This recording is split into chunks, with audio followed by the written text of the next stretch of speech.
Jason Osterberg and say, feeling a little short in between you guys. Be live on MAC TV here in just a moment. But we are here for St. Clair County Community College versus the Mid-Michigan Lakers.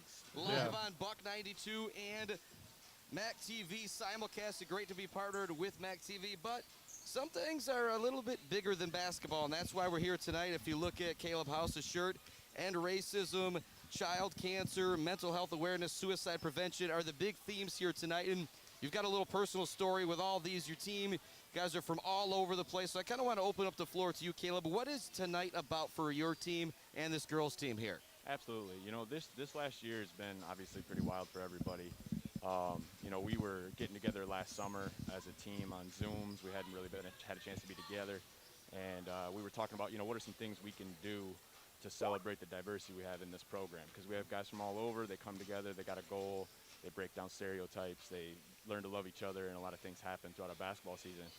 And we talked about we want to have a game that, you know, celebrated that diversity, talked about, you know, we believe racism is a problem, and we want to address that. So that was kind of that was one of our causes, and we wanted to, you know, celebrate that. And, and you know, for me as a personal guy, as a player, one of my best friends, I grew up on a dairy farm. One of my best friends in the world to this day grew up on the east side of Detroit. Basketball brought us together.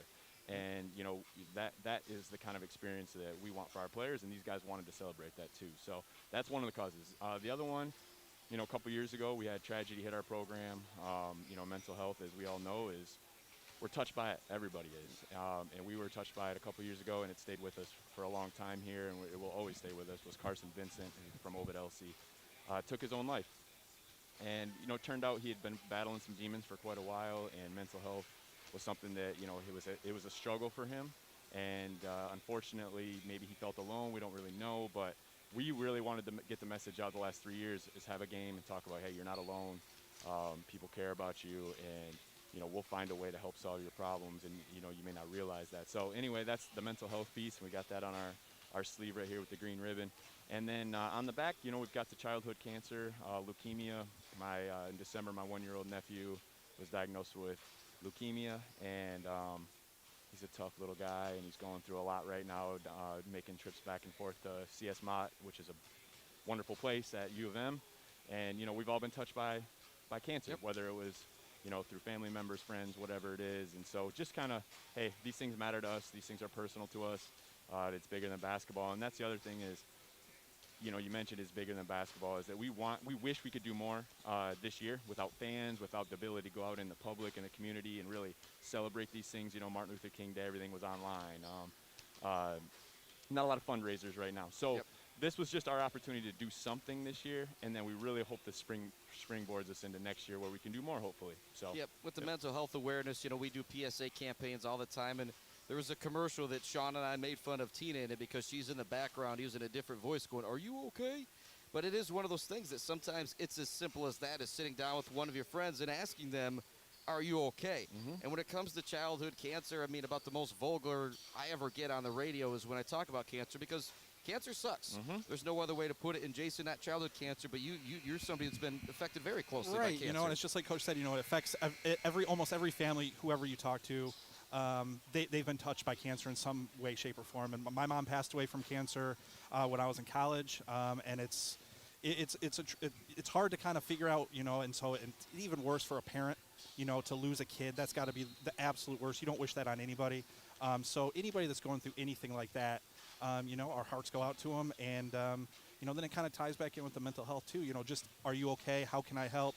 What can I do to help you guys out, or whatever it may be? So yeah, you know, I mean, it's a tough situation anytime you get cancer in your family. Yeah, but when we talk about ending racism, I think your team and what you talked about, you being your best friend being from Detroit, you being from Beale City, that's what it's all about, is everybody coming and being a team, because we're all on the same team when it really comes down to the beginning and everything. You know what I mean? And so, said you've got guys from Detroit right now. You've got a guy from Florida. You've got a guy from Brazil. And we've even got Logan Chillman from Beale City, who's unfortunately out right now. And I saw him post a message. He did get the knee cut up a little bit. He did. Yeah, he did.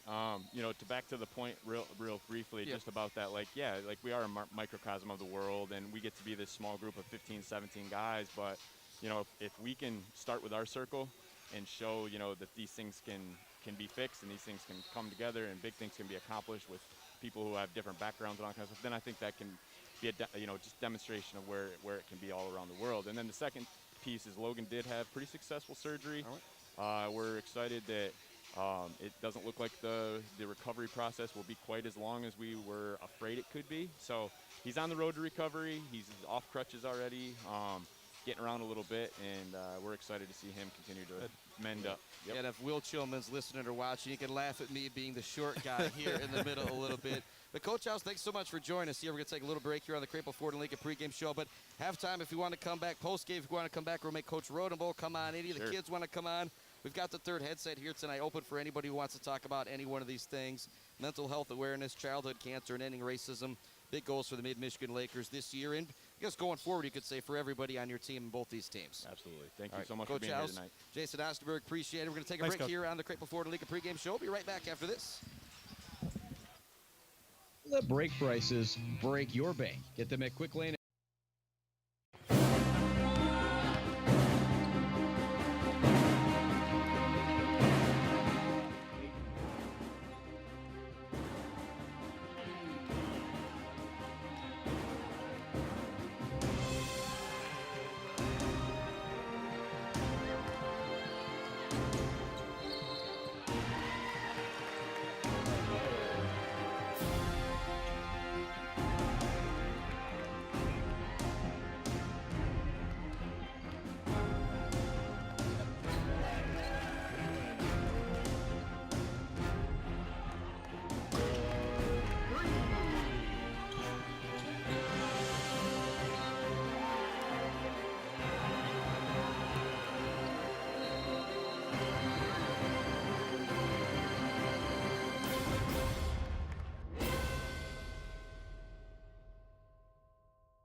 The doctor, and so much more. Choose iRide, your countywide curb to promote respect and equality for all.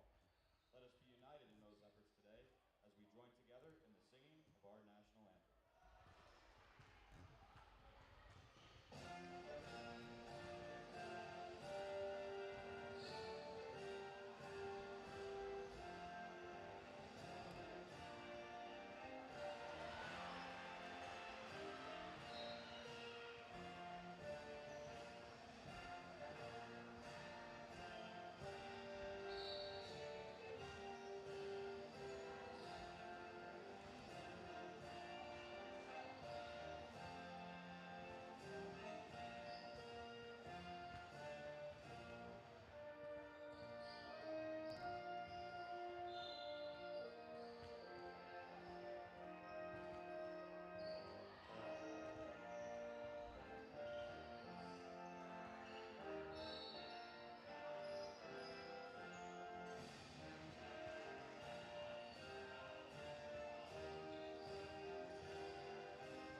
Hey, Cappy, you want to come to our fish? The St. Clair County Community College Skippers. At guard, a 5'2" sophomore, number 4, Brooklyn Taylor. Also at guard, a 5'3" freshman, number 12, Jenna Holzberger. At forward, a 5'9 freshman, Annalise Lamontagny. At guard, a 5'8 freshman, number 22, Lily Connolly. And at guard, the 5'6 sophomore, number 24, Janae Smith. And now for the starting lineups for the Mid-Michigan College Lakers. At guard, 5'4 sophomore, number 3, Cameron Myers. At forward, a 5'9 freshman, number 5, Lauren Loris. At forward, a 5'10 freshman, number 11, Holly McKenna. At guard, a 5'5 sophomore, number 25, Ellie Johnson. And at guard, a 5'6 freshman, number 32, Alexis Karlstrom. Lakers are coached by head coach Matt Rodenbow. Welcome back to Maury Courts. Chris Bachman alongside Jason Osterberg. Starting lineups are being introduced. Your starting lineup for the St. Clair County Community College Skippers: Brooklyn Taylor, Morgan McConnell, Jenna Holzberg, Annalise Lamontagne, and Janae Smith. And I got to give Jason a little bit of credit. I says, I don't know about the name, and he said it's going to be Canadian. It's going to be Lamontagne. And Jason, you were right. You started to learn the broadcaster stuff here, baby. Yeah, it's been a while since we did a game, and 1 for 1 since we've been back. So kudos to me. Lauren Lauer's tipping things off for Mid-Michigan out there with Alexis Karlstrom, Ellie Johnson, Holly McKenna, and Cameron Myers. Skippers work the ball around the perimeter. Lakers come out in their 2-3 zone that you see very, very often. Maybe it's a 1-2-2 zone with Ellie Johnson way out on the top. They look to get it down in the post to the Skippers. It's not there. They work it back up top. Now in the corner to Lamontagne. Back up top, they work it around the perimeter. It goes to Brooklyn Taylor. Launch of the deep triple is the sophomore from Detroit. It's no good. Offensive rebound down low. Put back good attempt is no good from Janae Smith. Hyla McKenna grabs the rebound for the Lakers. Into the front court. Ellie Johnson has it. Thought about the triple try. Instead, she slows things down. Gets it to Alexis Karlstrom, and Karlstrom will bring it back to the top of the key. Cameron Myers has it. Zone look from the Skippers as well. Triple try for Myers is no good. Battling for the rebound is Lily Connolly. She comes away with it and races down to the other end of the court and gets the right-hand lay-in. Beautiful play right there from Lily Connolly. Comes into the game averaging 17 points per game in conference play and 7 rebounds per game in conference play. 2-0 Skippers on top of the Lakers. Karlstrom has it. She's going to launch the open triple try. No good. Chasing down the rebound is Connolly. Connolly looks ahead, surveys the field. Swings it over on the far wing right in front of the Lakers bench. Here's another triple try. Long shot. It is no good, but Holzberg chases down the rebound. Holzberger loses it, though. Goes into the hands of Holly McKenna, but then McKenna loses it. Back to the Skippers. 8:20 left to go here in the first quarter. 2-0. St. Clair County Community College on top. They call them SC4. I think we're just going to start calling them SC4. The other things, it's tongue-tied. Well, we got to do that. My grandpa's had a couple dogs named Skipper, so I like the Skippers. You might hear me say that one a lot. And then it's the Skippers and the Lakers. It just kind of fits together, Jason. Yeah, that fits together. Driving the lane, losing the ball is Connolly. Coming away with it is Lowers. Lowers gets it to Myers. Lakers still looking to get on the scoreboard here. 2 minutes gone by in the first quarter. Karlstrom's open for another three. She doesn't take it. Drives the lane, kicks it out. Ellie Johnson from Clair is open for the triple try. It's no good. Lowers there for the offensive rebound. She's quadruple team. Kicks it out to Myers. Over to Karlstrom. She's open again. This one is pure. Nice shot right there from Alexis Karlstrom. And as her shooting goes, this team goes. If she's going to give you a 20-25, this Lakers team is going to be really tough to beat. Skippers double team to the backcourt. Good job by Brooklyn Taylor getting away from the pressure, and they quickly work it down to the baseline. Putting up the layup is Jenna Holzberger. It's no good, but she's going to be fouled on the play by Holly McKenna. Heading to the free throw line will be Holzberger, the freshman from Port Huron. Once again, lots of stuff going on tonight here with the Mid-Michigan team. They've got 3 causes for one game: end racism, childhood cancer, mental health awareness, and suicide prevention. Holzberger knocks down the first shot. So this is that game that kind of be like a homecoming, a big game for Mid-Michigan, where you'd like to have some students out here, but just not able to be the case this year. But a big shout out to Caleb House for joining us on the Crapeau Ford and Lincoln pregame show. Talk about the great causes going on here tonight. And it was one of those, after he walks away, you and I just, Caleb was just saying, it's a great guy right there. Really good guy, and really kind of brought home that, you know, so much has gone on this year for everybody, but with the kids as well, with COVID and everything else, there's so much in these kids' lives, and basketball is only a part of that, and it is only a game at the end of the day. McKenna gets the ball down low. She loses it. Racing down to the other end of the court are the Skippers. And both free throws went down for Holzberger. It's 4-3, 7 minutes left to go here in the first quarter. Mid-Michigan trailing St. Clair County Community College 4-3. Great defense diving on the floor for the loose ball is Ellie Johnson. Cookie in the front court. Karlstrom up, fakes the three. Into the lane. The shot is up. No good. Can't get the roll. Lowers is there for the offensive rebound and the putback. Second offensive rebound from the early going from Lauren Lowers. She got quadruple teamed the last time she got it down low. That time it didn't happen, so she was able to get the basket. Nice bounce pass down low. Getting the lay-in is LaMontagne. 6-5 our score, 6:20 left to go. Not a great job by the Lakers getting back on defense on that play. Had Lowers putting in the basket, but then still had a bunch of Skippers beat him down court. Lowers open for the baseline. She gets it to go.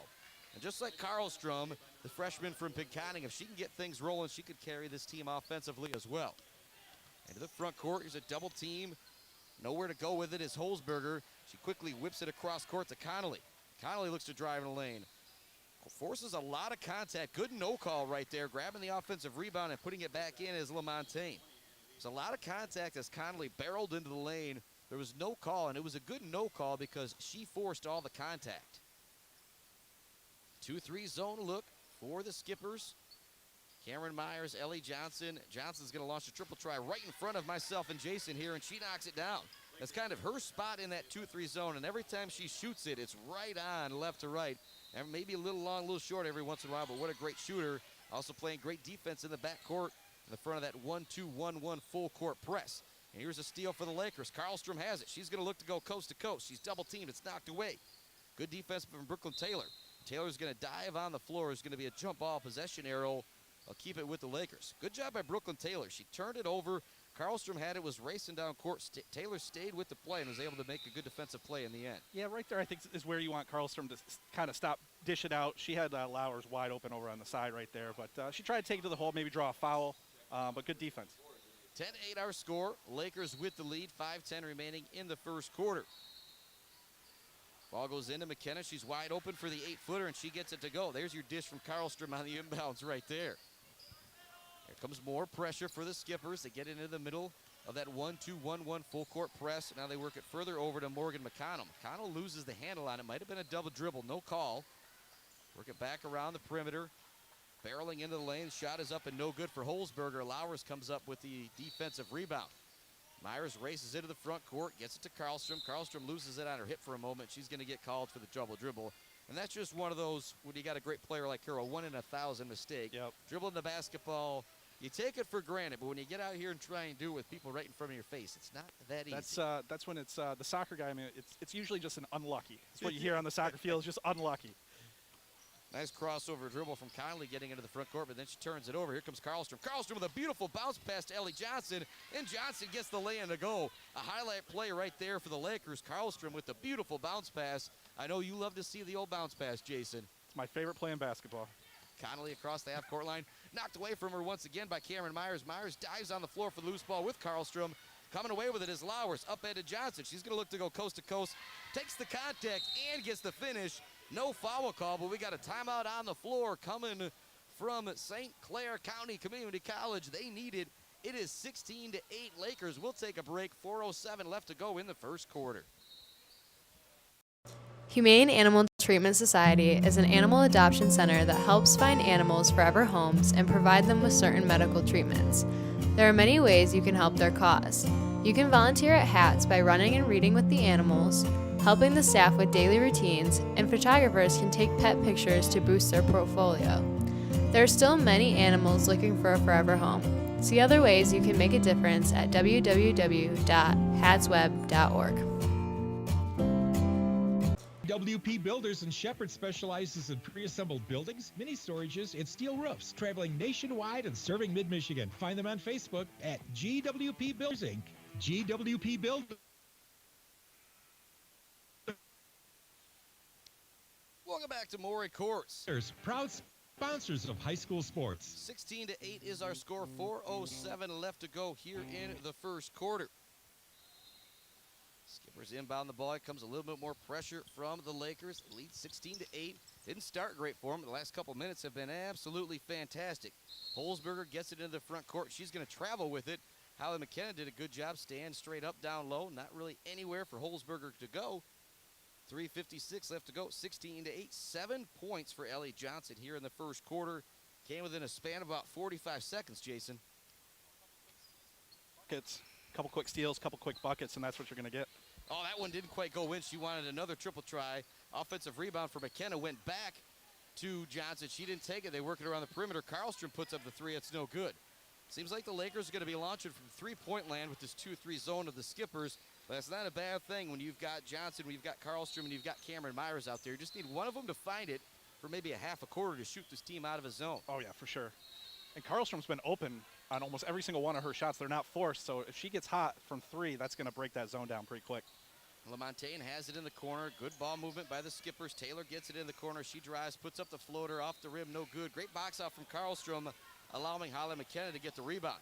McKenna races into the front court. She's going to be double teamed. Gets it back to Karlstrom. Great play right there by the freshman Holly McKenna out of Big Rapids. That was a 2-3 zone. Look once again from the Skippers. A line change ready to come in for the Lakers. McKenna gets the ball in the middle of the zone. She turns to shoot.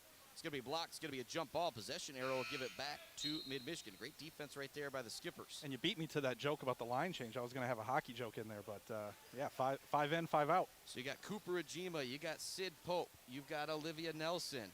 You've got Caitlin Mesher, and you've got Jenna Smith all coming out for the Lakers. And it's a 1-2-2 zone that they're playing right now. Just kind of daring the Skippers to shoot it from deep.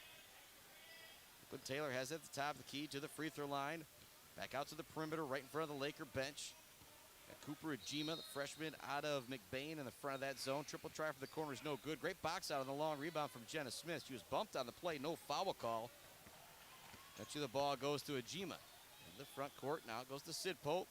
Back to Ajima at the top of the key. Now over to Olivia Nelson. Freshman for Beale City, gets it down low to the freshman for Morris, Jenna Smith. Her left-handed hook shot's not there. Great offensive rebound from Caitlin Mesher. Back up top, they work it over to Sid Pope, now in the quarter. Mesher likes that baseline shot. This time it's no good. Rebounded down low by LaMontagne. Still been a lid on the basket here for the last 3-4 minutes of this first quarter for the Skippers. 16-8 is our score. Ball goes in the corner. Back up to the top of the key. It goes to Mia Jansen. Back to Holzberger.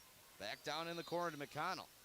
This 1-2-2 zone is just kind of lulling the Skippers team to sleep, Jason. They don't really know what to do with it. Yeah, they're not getting anything in the lane. They need somebody at the top of the key to then pass it back out. But right now, all they're doing is just passing around the top of the key. And there's a shot clock violation right there. Let's give some credit to those youngsters playing down low. It's Caitlin Mesher. It's Jenna Smith right now. And on the last few possessions, you had Lowers and you had Holly McKenna down there doing the work. And so it was a great start offensively for the Skippers. Had 8 points on the board in the first couple minutes, but the lid is going on the hoop. Olivia Nelson up fakes on the three. A little contact, no foul call. Back up top to Cooper Ajima. She's going to launch a triple try, and it is good. Nice pass right there from Olivia Nelson. It is now 19-8.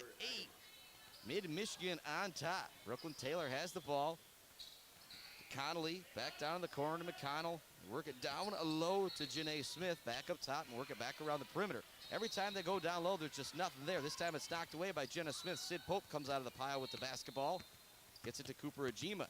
Ajima across the half-court line. Crossover dribble to create some space. Now the Skippers drop back in the 2-3 zone. Nelson once again thought about the three. Kicks out to Mesher. Looking for back-to-back assists for Nelson.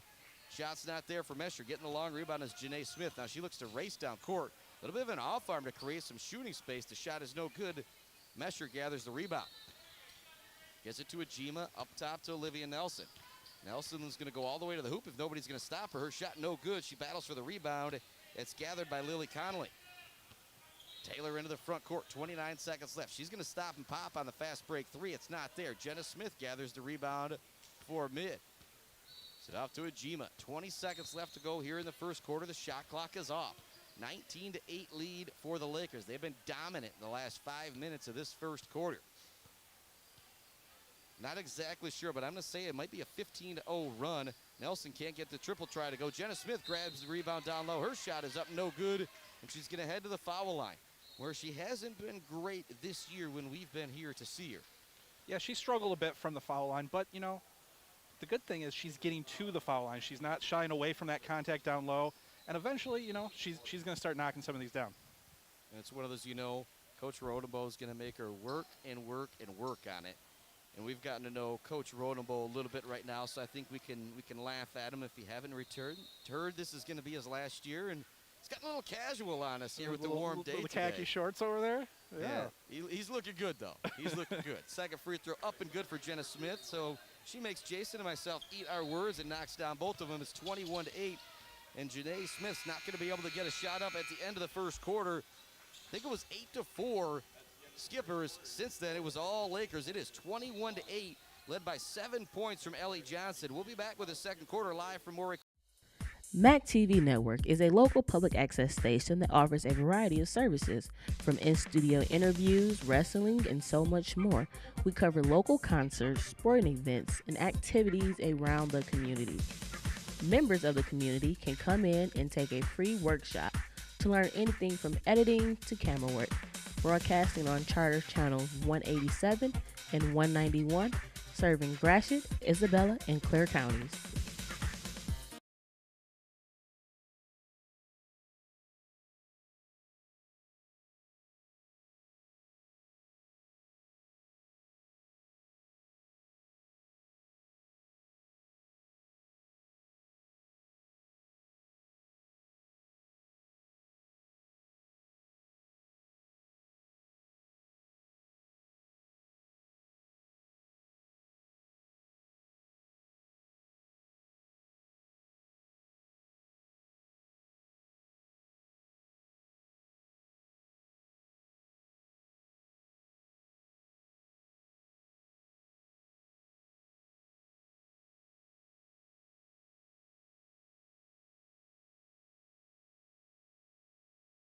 It's done diving for a loose ball, but, that's something we'll have to coach him up a little bit later. Chris Bachman, Jason Osterberg, live on MAC TV and the all-new Buck 92. Happy to be simulcast, one of our local partners. Skippers working around the perimeter. They trail 21-8 as we start the second quarter. The Lakers turned up everything after about 5 minutes left in that first quarter just to dominate. Conley's going to be open for the triple try. It's no good. Great box out down low from Hyla McKenna. You got the 5 starters back out there for the Lakers, so line changes. That's, Jason, that's something you pointed out in the second quarter. Might be something to that. Yeah, we were kind of joking about that line change in the first, but, the Skippers only have a great pass, but the Skippers only have 7 dressed players, and if this pace keeps up the way it is, they are going to be dead tired by the third or the fourth quarter, and maybe that's what Coach is looking for. Yeah, didn't think about that when we saw the line change come in, but that's why Coach Rodenbow is a coach, and we're just over here on the sidelines calling the game. Yeah, it takes us a quarter to figure out what he's already doing, so, Good block shot down low. The ball will stay with the Skippers. There's 9:07 left to go here in the second quarter. It is 21-8. Lots going on here tonight. 3 causes for one game: end racism, childhood cancer, and mental health awareness, suicide prevention. Big thing with Coach House, his Laker team, Coach Rodenbow, his Laker team, trying to do things, raise awareness for what they can. Said, obviously, wish there could be more people here tonight. But a credit to both those coaches for still continuing to put this on with their teams, even though they weren't going to be able to have the big crowds like they'd like. Yeah, and even when we were talking, Coach House talked about that, right? We wish he could have some fans here. Wish they could do some more out in the community, but they just can't right now, and that's understandable. 2-3 zone now for the Lakers. Was in that 1-2-2 in the first quarter.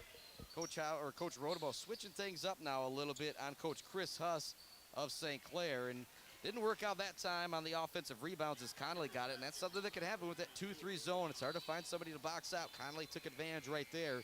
And Mid-Michigan's 4-4 coming to this game. St. Clair is 2-7.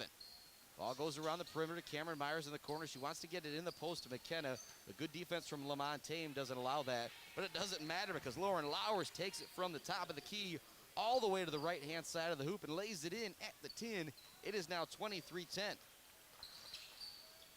More pressure coming from the Lakers. Lowers knocks it away. It goes into the hands of Myers. Back to Lowers. Lowers has it stolen away from her. Good defense by Brooke Taylor. Taylor with a football pass up ahead to Lamontagne. Lamontagne can't get the hoop to go. Karlstrom comes out of the pack with the basketball. Looks to whip it ahead. Needed to bounce past it again there, Jason, as it's knocked away. Good defense from Lily Connors. Substitutions now coming in for SC4. Karlstrom is going to inbound the ball for the Lakers. Your 5 Lakers out there are the starting 5. Cameron Myers, Lauren Lowers, Holly McKenna, Ellie Johnson, along with Alexis Karlstrom. Ellie Johnson has the ball in the corner. She is the leading scorer in tonight's game with 7 points. Back up top to Myers. Myers hounded a little bit of contact on the play. No foul call. They're actually going to call an offensive foul on Cameron Myers. A little push off, but it was a little bit of a push off. She was kind of getting mugged there a little bit, too. I would agree, but that's one of those. They've let them play here in the first They really quarter. have. And Cameron Myers made a little bit of an elbow thrown right there, and so the official made the call. 23-10 our score. Here comes more pressure from the Lakers. Got Ellie Johnson in the front, and at half court you've got Lowers and Myers. Behind them you've got Karlstrom waiting to intercept a pass, and back in the back is McKenna guarding the hoop. Getting all the way to the hoop is Brooklyn Taylor, and she puts it up and over Holly McKenna. Sophomore from Detroit who averages 15 points per game, gets on the scoreboard for the first time here tonight. Now man-to-man defense here from the Skippers. Karlstrom across the half-court line. Going to go to Ellie Johnson. They want to get it down low to Holly McKenna. It's been good defense down low from the Skippers, not allowing that post-entry pass. As I say that, McKenna gets it in the post, kicks it out to Johnson. She's open for three. Not tonight to leave the sophomore from Clair open for three-point land as she knocks another one down. She's in double digits with 10 points. Almost a steal for Cameron Myers. Janae Smith gets it ahead to Holzberger. Holzberger is going to get called for the travel. I thought they were going to call Lowers. Thought there was going to be a foul. I thought Lowers was going to get called from the foul from behind, but before that happened, there was a travel. As you often hear me say, those officials got a little bit better view than I do. Of course, we do have a fantastic view here at Morey Courts. Straight across from the scorer's table, simulcast on the all-new Buck 92, buck92.com, and MAC TV, mactvnetwork.org/midbasketball. Lowers has it in the front court. It goes to Ellie Johnson, not to Holly McKenna. Now looking to get it to Lowers in the post. She somehow gets the pass, can't get the basket to go. She gets the offensive rebound, and she's going to be knocked to the ground. No foul call. It's going to be a travel going against Lowers. And that's another one of those, the officials are letting them play. As long as they're consistent, I love it, and that's what's happening right now. These kids are being allowed to fight, play a little bit out there, and you got to love it. And that's all you want from a ref crew, right? You want them to be consistent on both ends of the floor, and as long as they're that, and you can adjust to your play. Good job by the Skippers breaking the pressure this time. It goes into the front court. Here's the triple try from Jansen. That's no good. Lowers tips the rebound to herself. LaMontagne comes in behind and grabs it, but she's going to lose it out of bounds off her leg. Goes back to mid. 26-12 our score. 6:17 left to go here in the second quarter. Karlstrom gets the inbounds pass. They're starting five out there. Karlstrom, Myers, McKenna, Johnson, and Lowers. Myers has it. It goes to Lowers. She's got 6 points here in the first half. They go in the post-entry pass to McKenna. And just as we talked about letting them play and consistency, that was kind of a ticky-tack foul down low. Yeah, they went to go into the post or the high post to Holly McKenna. A little bit of a push in the back, but it didn't affect the play. McKenna was allowed to catch it and get her position, and the whistle got blown. That's only the second foul actually called here in the first half. 26-12 our score, 6:04 left to go. McKenna's left wide open for 14 feet. She can't knock it down. Grabbing the rebound is Lily Connolly. Connolly races into the front court with the left hand, looks to get all the way to the hoop. She's going to lose her footing there and get called to the travel. Good sportsmanship from Alexis Karlstrom, helping up her opponent right there. 10 points for Ellie Johnson. 6 for Lowers, 2 for Holly McKenna, 3 for Cooper Ajima, 2 for Jenna Smith from the free-throw line, and 3 for Alexis Karlstrom to guide these Laker ladies to 26 points. Karlstrom gets a screen at the top of the key, drives in, kicks out Cameron Myers, triple try from the corner, no good. McKenna looks to sky for the rebound, maybe an over the back on Holly McKenna that she didn't get called for, but the ball does go to St. Clair County Community College. SC4. That's just a mouthful. We've talked about it. I like Skippers. It's easiest, yeah. Skipper is one of those words, a little fun to say. It rolls off the tongue pretty good, too. Open shot for the Skippers, and it goes down for Lily Connolly. She leads all scorers for them. She's got 6 points. Karlstrom brings it into the front court. 5:19 remaining here in the first half. Nice drive from Karlstrom. May have been a little bit of a push as she put up the floater, and she got it to go off the glass. A great-looking shot right there by the freshman from Harrison. Now looking like a lopsided football score, 28-14. 1-2-2 zone again for the Lakers. They finally get it into the middle. The shot is up off the glass, no good. McKenna tips the rebound, and it goes into the hands of Ellie Johnson. Myers in the front court, gets it to Karlstrom. Karlstrom back to Myers, not to Lowers. Karlstrom has it in the corner. She's going to get a screen from Holly McKenna. She's going to step back and take the triple try. It is no good Ball will go out of bounds back to the Skippers. 4:36 left to go here in the second quarter. Cooling off a little bit are the Lakers offensively, but their defense has been solid, only giving up 3 baskets here in the first half and a little bit of change in the second quarter. It's been a 1-2-2 zone for the starters, and I believe when the other 5 came in, the line change for Mid-Michigan, they went to a 2-3 zone. It's kind of switching things up is Coach Rodenbow, making things confusing for the Skippers, and it's worked. 28-14, they lead. Conley has it. Up top it goes. It's knocked away as they look to get it into the middle of the zone to LaMontagne. It's knocked away by Karlstrom. Coming away with it is Myers. She gets it back to Karlstrom and puts up the short jumper. In and out, no good. Rebounded down low by Lily Connolly. No pressure this time for the Skippers. They go into the front court. Nice pass down low. The shot is off the glass and good for Morgan McConnell. Her first basket of the game. That was a nice pass on the perimeter to Mia Jansen down low. McConnell wasn't really even in position yet. Jansen kind of put the pass where it needed to be. She was able to catch and shoot. Karlstrom gets the screen. Now a double screen for Ellie Johnson. She's open for another triple try. It's no good, but the rebound goes in the corner to Cameron Myers. Myers looks to bring it back up top to Karlstrom. Karlstrom does a good job of saving it before it goes over the half-court line. Passes it down low to McKenna. McKenna passes it to a cutting Cameron Myers. She's wide open, but she can't get it to go. It's where you got to use the left hand on the left. Perfect path to get my associate's degree here at Mid-Michigan College and begin the rest of my college journey. Winning LDS was a really positive experience for me. I was able to work on campus, and I was also able to study abroad, which is something I never really thought I would be able to do. Really, the basis of my success today and my continual success is the Laker Distinction Scholarship and is Mid-Michigan College, because without this first step, I wouldn't be where I am today. It really helped for me to know that the first 2 years of tuition were going to be lifted off my shoulders. I got to meet a lot of great people who have become friends and advisors for me, and I know that as I move on that they will still be here to help me get through the college process.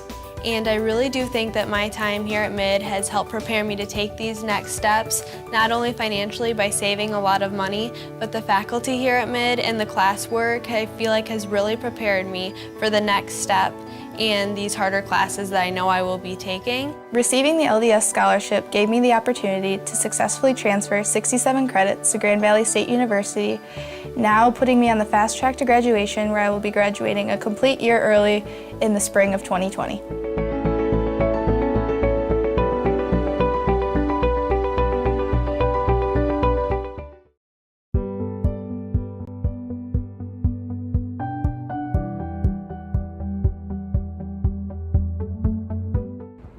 Hello, my name is Judy. Amy. Jillian. Amy. It's Dawn. Recently, we joined friends, family, students, community members, and fellow Mid employees to engage in a lifelong learning class. Our topic of choice was American Sign Language. Mid offers a wide variety of lifelong learning classes, including dog training, arts and crafts, photography and outdoors, financial planning, and many, many more. We hope to see you in class soon. Want to find more information? Check our website, www.midmish.edu. Thank you.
I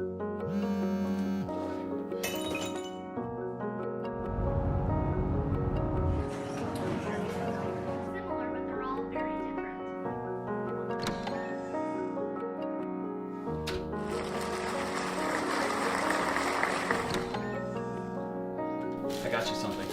What? My mug! Oh, it's great!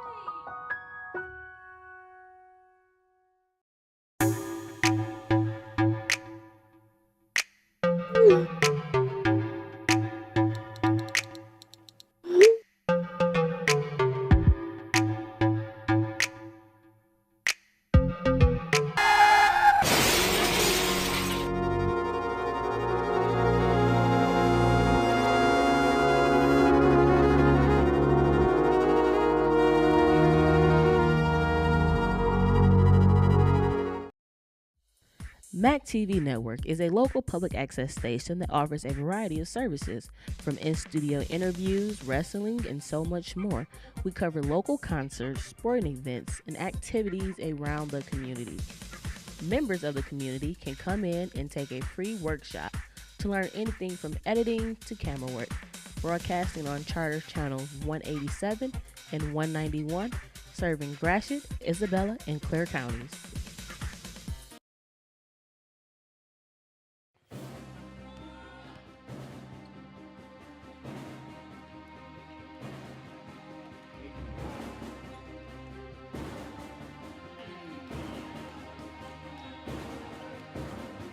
Court, just a couple minutes left as we wrap up halftime here for the girls. 30-22 our halftime score.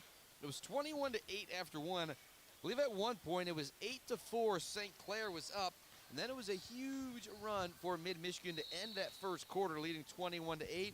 Then the offense just went a little stagnant towards the end of that second quarter. Brooklyn Taylor ended up putting up 9 points in the second quarter for St. Clair Community College to keep them in the game. Lily Connolly also has 6 with a number of rebounds, 30-22.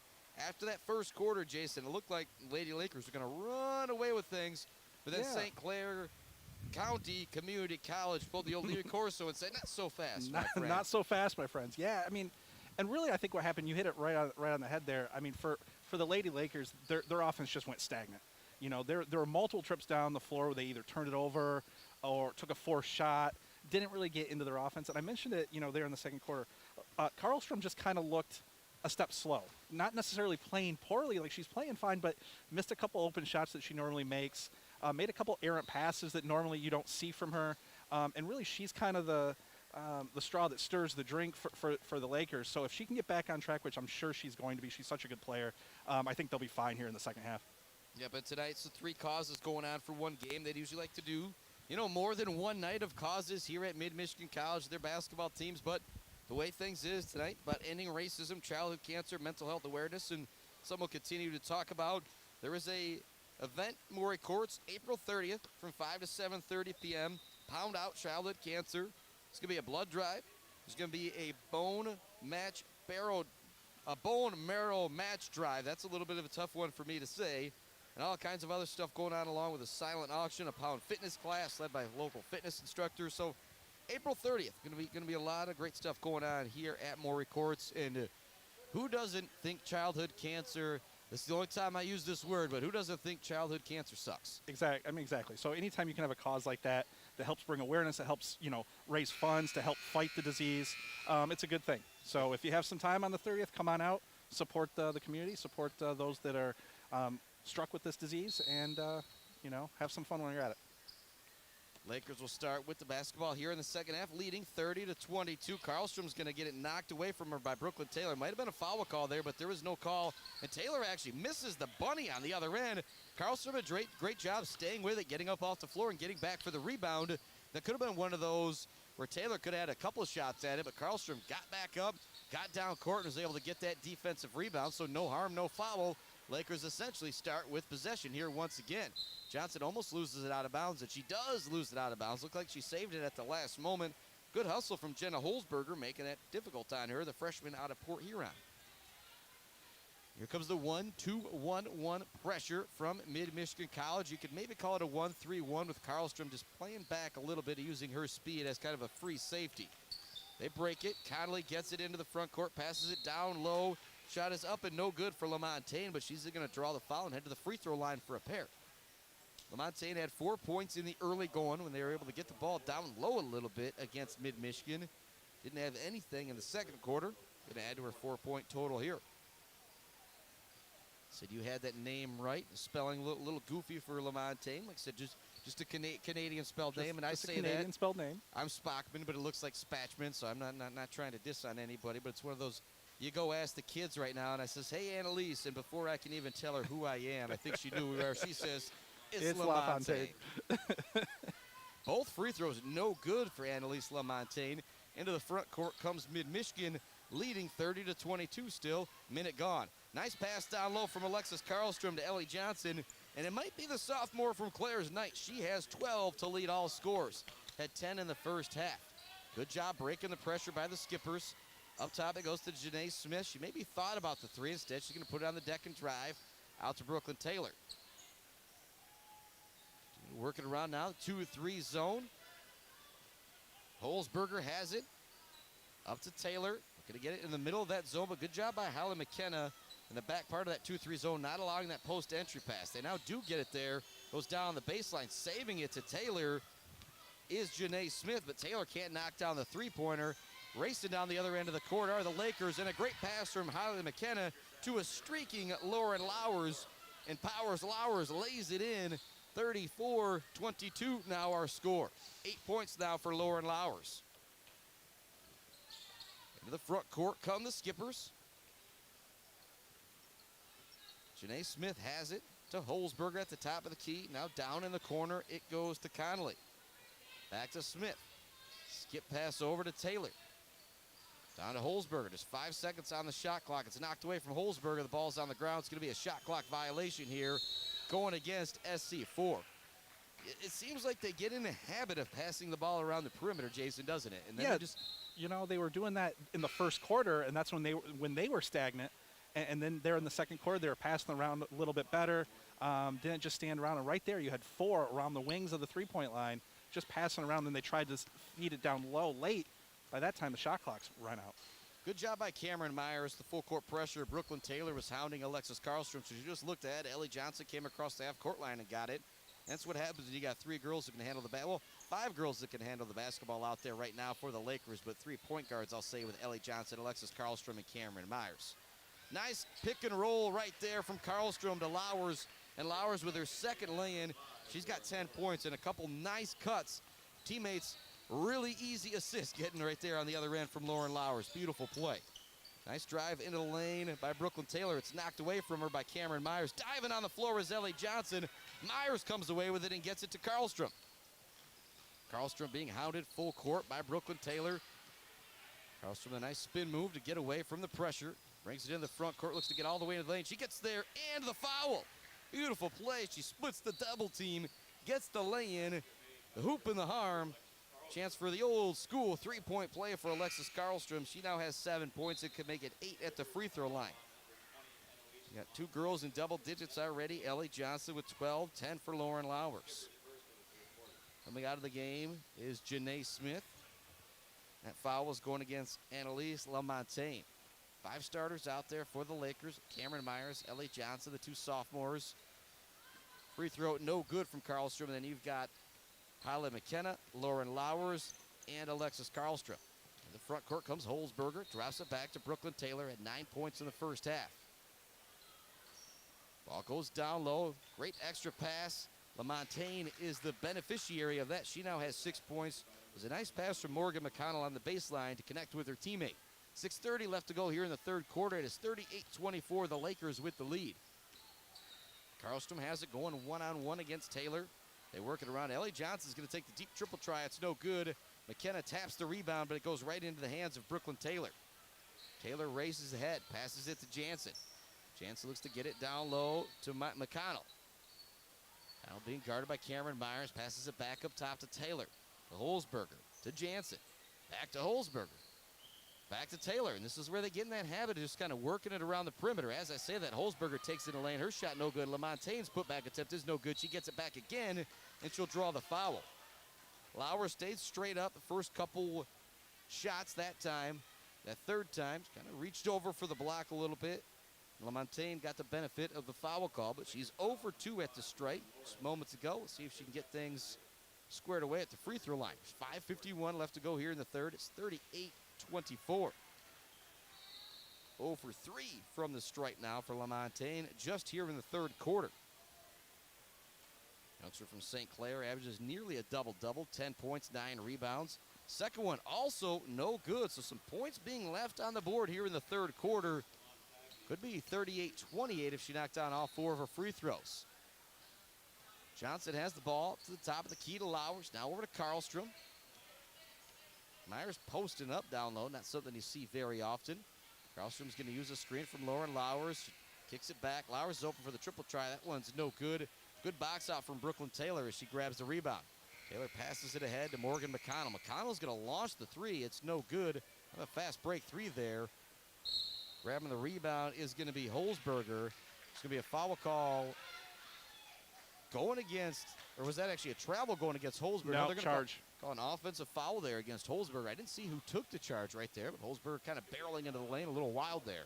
I think that was McKenna that took the charge, but would not be surprised. So no pressure this time. As I say that, coming out near the half-court line is Holzberger. Just a little late on that pressure. Myers gets it over to Karlstrom, waiting for a screen from Holly McKenna. They get it looking for the give and go. Karlstrom tries to bounce pass it. It goes off a couple feet back to Karlstrom, up top to Lowers. Cameron Myers down in the corner to Ellie Johnson. She fakes going baseline, goes back to Cameron Myers, now down in the post to Holly McKenna. A little bit of a hook Nice right move there from Holly McKenna, but she gets the lay-in. That's a pro move right there. A real nice move. A little bit of a hook on the hip right there is what she did. Maybe she'll get herself the wide open layup. If you're the official, you might want to call it offensive foul when you see that one. Good defense from the Lakers, knocks it out of bounds. It'll stay with the Skippers. 40-24, now our score with 4:43 left to go in the third quarter. 21-8 after one, 30-22 at the half. Lakers extending their lead a bit here in the third quarter. Actually doubled it since halftime. Skippers working around the perimeter. Like I said, they just do this for a good 10 seconds of the shot clock, not really trying to find any openings, and just really plays to the Lakers' benefit. Shot does go up. It's no good for Mia Jansen. Battling down low for the rebound was Holzberger, but it goes off of her back to Mid-Michigan. 40-24 score, 4:21 left to go here in the third. 3 causes, 1 game here tonight. End racism, childhood cancer, mental health awareness, and suicide prevention. Big part of what's going on with the Lakers this year, some of the causes that they're playing for. Causes that mean something to all these players out here. Ball goes out of bounds. It'll stay with the Lakers. They've got 19 seconds left on the shot clock. There's 4:10 remaining. McKenna gets it, hands it off to Karlstrom, drives in the lane. Notices McKenna's wide open for the jumper. In and out for Holly McKenna. Nice play right there from Karlstrom, though, seeing the wide open teammate connecting with her. McKenna just couldn't get that one to go. Skippers that's a little more of what we've seen from Karlstrom in the past games. First time we've really seen that kind of drive and dish tonight.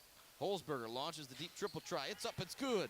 That is a big shot right there if you are St. Clair Community College. Now 5 for her, and it's back to a 13-point game. The Skippers are just kind of hanging around right now.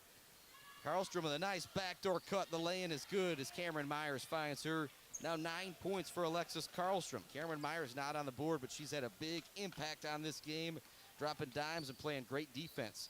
Floater in the lane is no good for Morgan McConnell. Holly McKenna races into the front court for the Lakers. 3:18 remaining in the third. 15-point lead for Mid-Michigan. Coach Matt Rodenbow calls out the play. Karlstrom's going to take the screen from Holly McKenna. Now she's going to take another one. She's kind of dribbling around, doesn't really use it. Looks like they want to get it down low to Lauren Lowers. Lowers has it. She's going to be double teamed. Turns the opposite way of it to an open right-handed hook shot, but she can't get it to go. Into the front court. Triple try is up for Connolly, and it's good. Back-to-back three-pointers now for St. Clair, just kind of keeping them in there. I said they just kind of keep hanging around. Just kind of hanging around, and that's when it gets dangerous come the fourth quarter. You know, and the way Mid-Michigan's playing, they're not really pulling away. Their offense is still stagnant, and that's when it gets dangerous late in the game. McKenna has the ball at the top of the key, being guarded by Connolly. It's a drive to the elbow, passes it in the corner to Myers, back up top to Ellie Johnson. Johnson, leading scorer in the game, has got 12 points, only one field goal here in the third quarter. 2 seconds remaining on the shot clock, and they're going to call a travel on Ellie Johnson as she moved her pivot foot at the last moment. Looked like the whistle wasn't heard, so they're going to blow it again. 2:18, though, left to go here in the third quarter. The ball is going to go back to SC Forge. 3 field goals here in the third quarter for St. Clair, but 2 of them are three-pointers. Jason, I said, just kind of hanging around, just laying in the weeds. Across the half-court line comes Brooklyn Taylor. Over to Conley. They go down in the post to Janae Smith, and Smith is going to be fouled. That foul is going to be going against Jenna Smith, fouling Janae Smith. Pretty similar names there. Janae Smith will inbound the ball from her own baseline. Team trails by 12, 2:09 left to go. They look to go into Connolly as she got some position, and we're going to have another foul coming on the inbounds. I believe that one's also going against Jenna Smith. Picking up a couple fouls. Or no, that one's actually going to go against Cooper Ajima. But a couple of quick foul calls going against the Lakers. Ball does go in, and forcing up the shot is Connolly. It's no good. She gets her own offensive rebound after a couple tips. Her shot is up, no good, as she hits the deck and gets the foul call. That was one of those, I don't know if that was a foul, but where the official was, what he saw, there was no way he was not going to blow the whistle. Yeah, I mean, he's going to call that pretty much 99% of the time, but it just looked awkward.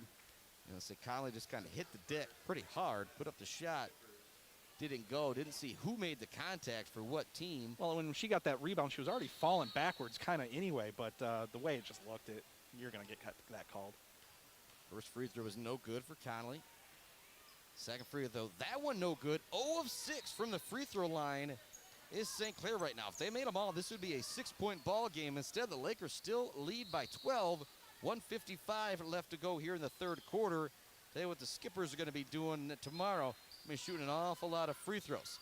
Sid Pope's left open, so she launches the triple. It's no good. Jenna Smith fights for the rebound. It goes into the hands of Holzberger for St. Clair. She races into the front court, gets it ahead to Jansen. Passes back. Conley's open for another 3. This one way long. Jenna Smith grabs the rebound. Off to Cooper Ajima. 1:30 left to go here in the second quarter. 42-30 our score. Ajima across the half-court line. Olivia Nelson. Ajima cuts to the hoop. It's not there. Goes to the top of the key to Mesher. Back over to Ajima. NFL Nelson in the post. It wasn't there. Now it goes back to Sid Pope. Pope's going to use a screen from Ajima. Nothing there. Back to Nelson. 7 seconds left on the shot clock. Look to get it down low to Jenna Smith. It's stolen away. Great defense being played by Mia Jansen. They went to pass it down the post. Jansen just actually stuck her arm out there and grabbed it. Stole it away. 42-30 our score. 1:05 remaining here in the third quarter. Big possession right here, Jason. Yeah, I mean, again, they make a bucket or two, and they're still right in this game. Holzberger for the 3, no good. Nelson there for the rebound. It's tipped away from her behind, but she saves it to Cooper Ajima. Good hustle by the freshman from Beale City right there. And you think about 0 of 6 from the free throw line here in the third quarter for St. Clair Community College. Once you get to this level of basketball, you don't expect to go 0 for 6 from the line. No. Nelson drives in lane, creates some space. Shot no good. Mesher there for the rebound. She can't get it, but it's tipped out of bounds by the Skippers. 4 of 6, 5 of 6, even that, and this is a much different game going into the fourth quarter. And again, the Lakers just stagnant offensively for almost this entire game, really. They had that stretch in the second quarter where everything was kind of clicking, but since then, it's been rough sledding. Nelson's three-pointer is no good. Racing into the front court is Brooklyn Taylor. She gets all the way to the hoop. The shot is no good. Cooper Ajima clears the rebound for the Lakers. She's going to be hounded in the back court by Taylor. Good job by Olivia Nelson helping out her teammate.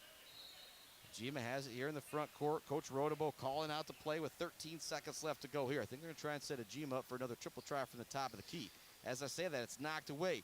Racing into the front court is Connolly looking to get to the rim. Up and under move. Shot is no good.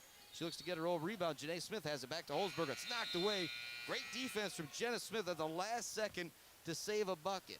It is 42-30 as we head to the fourth quarter, but it could be 42-36.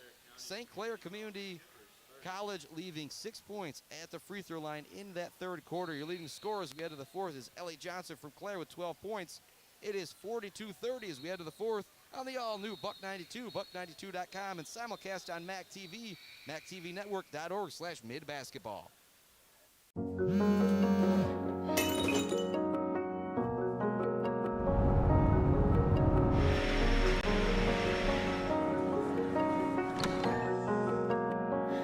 We're going do a manual practice set.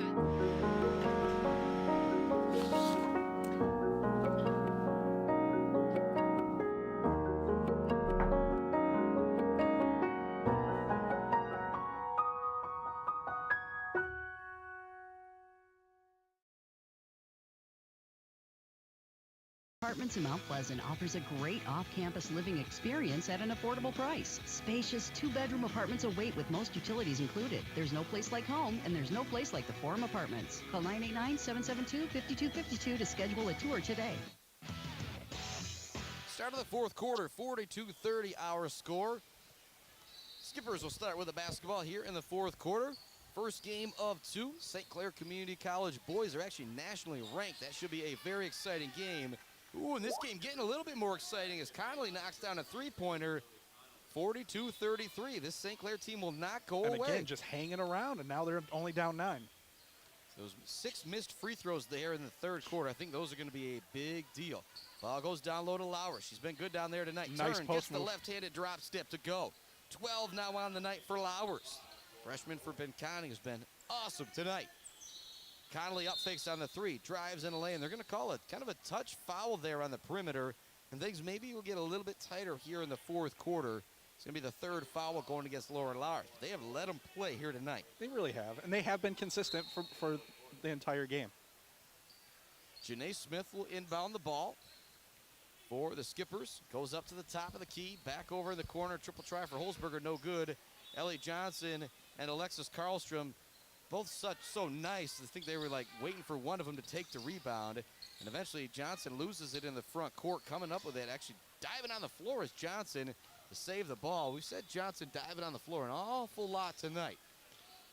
Ball's knocked away from Holly McKenna, but Karlstrom recovers it near the half-court line. She drives in lane, looks to pass it to Cameron Myers on the baseline. It's going to go out of bounds off the Skippers. A little bit of a different defensive intensity right now from St. Clair. A little bit, yeah. I mean, they give your they have to, really. I mean, they got to try to do something here, get some stops and make some buckets. If you're Coach Huss, you're saying, you know what, we haven't been able to do a lot offensively, but defensively, we can step things up and keep them getting on the board. As I say that, it's Ellie Johnson's night. She knocks down another triple try, and you start to think about that J&R Engraving player of the game, and whether it's been hustle points or points, yeah, it's been led by Ellie Johnson here tonight. She's got 15. It's 47-33, and there's a turnover. Up ahead, Karlstrom has it. Brings it in the front court. She'll slow things down. Might have been able to get Ellie Johnson on a go-ahead pass, but it would have been a difficult catch and lay-in for Johnson. And again, smart play with this timeout left, and you're up 14 to kind of bring that back and run your offense. Johnson has it on the perimeter across from the Lakers bench. Handed off to Karlstrom. Karlstrom in a lane, gets it to Johnson. She's open on the baseline. That shot no good. The rebound is actually tipped off her head, but a nice job by Holly McKenna staying with it. Now they work it all the way around in the corner. Lowers is now open for the triple try. No good off the rim. Great rebound and box out down low from Mia Jansen, the freshman from St. Clair for the Skippers. In the front court comes St. Clair. Connolly up fakes the three. Gets it back. This time she will take it. It's going to be a little long. It's going to sail out of bounds back to mid-Michigan. It was 21-8 after one, 30-22 after two, 42-30 after three. So even when St. Clair has stepped it up defensively, they just haven't been able to put the points on the board. Ellie Johnson inbounds it to Cameron Myers. A little bit of pressure here with Holzberger. Myers not worried about that, though, as she races into the front court and looks to go all the way to the hoop. It's not there. It's blocked. Good defense down low from LaMontagne. Skippers into the front court. In the corner, here's the triple. This would be big if it goes in. No good.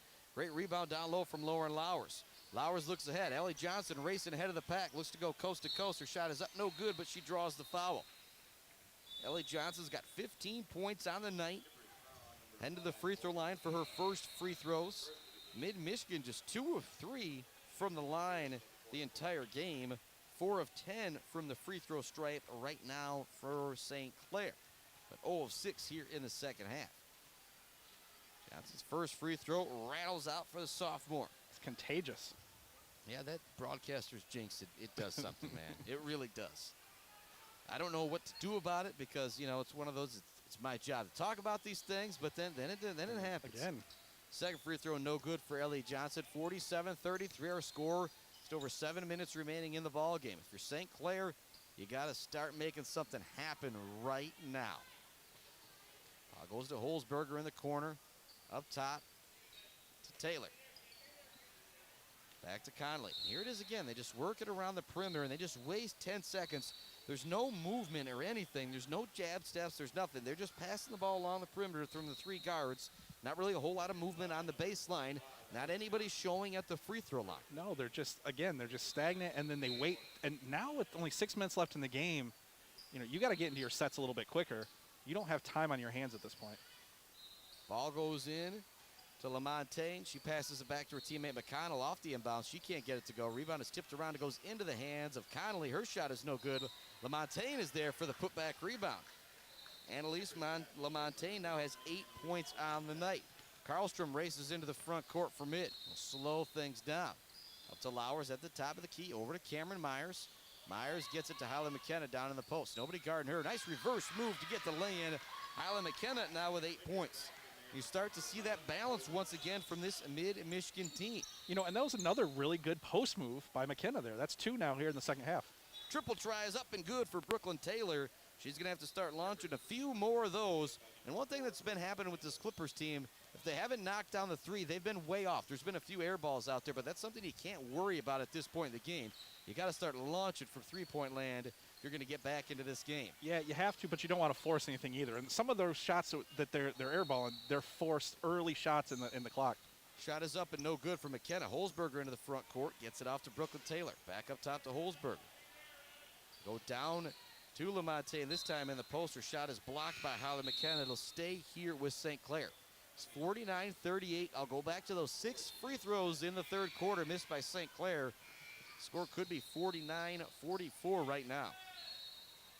Skippers inbound the ball. Janae Smith back into the game. Still your starting 5 out there for the Lakers. Cameron Myers, Alexis Karlstrom, Ellie Johnson, Hyla McKenna, along with Lauren Lowers. Triple try from Holzberger in the corner, no good. Great box out from Lowers and McKenna on LaMontagne. Lowers comes away with the rebound. Gets it off to Karlstrom. She brings it into the front court. Crossover dribble. Now brings it back towards the top of the key. Just trying to take a little time off the clock here. Ellie Johnson has the ball in front of the Lakers bench. It's been her night offensively. She's got 15. They go down low to McKenna. McKenna with the scoop. She can't get it to go, but she's going to draw the foul. She'll head to the free throw line for a pair. 12 points for Lauren Lowers. 8 for McKenna with a couple free throws to come. 15 for Ellie Johnson. 9 from Alexis Karlstrom. 2 for Jenna Smith. And 3 for Cooper Ejima. Nice balance tonight from Mid-Michigan. Free throw drops in for Hyla McKenna. So Cameron Myers, sophomore out of Reed City. She hasn't been on the board yet tonight, but she has had a big impact on this game offensively and defensively from her point guard / off guard spot as they kind of share the duties, her and Alexis Karlstrom. There's the ball working around on the perimeter once again. Now they get it down low to LaMontagne. Even further down low to Jay Smith. Her shot no good. LaMontagne there for the rebound. She can't get it to go. Good job by Hyla McKenna clearing the board. She looks ahead to Cameron Myers. Myers will slow things down. Good decision right there by the sophomore. As I say that, Lowers launches the 3. No good off the rim. Janae Smith grabs the rebound. Coach Rodenbo does not like that shot. No. Oh, good defense, though. Cameron Myers knocks it away. Good recovery, though, by Morgan McConnell. Here's another triple try for Brooklyn Taylor, and it's nothing but net again. Taylor now with 15 on the night, and we've got a timeout coming from St. Clair. 51-41. I believe we have all of our in-game breaks in, so we'll keep things right here. We'll have an extended break coming up in between these 2 games. Allow myself and Jason to get a little bit of a breather here as we get you all set up for men's basketball coming up after the women's game. 51-41. Back to those free throws I go, Jason. You keep talking about it, but again, like I said, even if they make, 4 out of 6, 5 out of 6, it's a much different game. And there's still 4.5 minutes left in this game. They're only down 10. And the way both offensives have had these lapses where, they'll go 3 minutes without a bucket, 4 minutes without a bucket. The Skippers can get back in this game, and Taylor's hit a couple threes now, so you can't let her open. And I mean, this can turn real quick. And we've seen her take a couple really deep threes. They were missed badly, but she has the capability, and this is that point where you tell her she has that green light to take those shots. She's got the green light. Just be smart about it. Maybe not take one from half court like she did in the first half, but. Here comes pressure from the Skippers, beaten easily by the Lakers. McKenna gets it in the front court. It's knocked away from her. Lowers comes away with it back to Cameron Myers. to Karlstrom. Karlstrom's going to launch the triple try. It's no good off the back of the rim. Once again, if you're Coach Rodable, you probably don't like that shot. But if you're Karlstrom, she's got the green light all the time. Foul on Connolly. They're going to say it was on the floor. Connolly wants the and one. She's not going to get it, but she will head to the free throw line. Actually, no, they're going to have to inbound it from underneath their own hoop. 51-41 is our score. That's going to be a tough call for the Skippers here because I would have said that was an and one. Yeah, good thing you're not an official. Conley has the ball in the corner. 2-3 zone look for the Lakers here as the Skippers try and find an opening. 4 minutes remaining in the ball game. They trail by 10. Holzberger into the lane. Her shot no good, but a nice move right there by Holzberger getting into the paint. Just couldn't get the runner to go. Holly McKenna with the rebound gets it to Karlstrom. 3:40 left to go.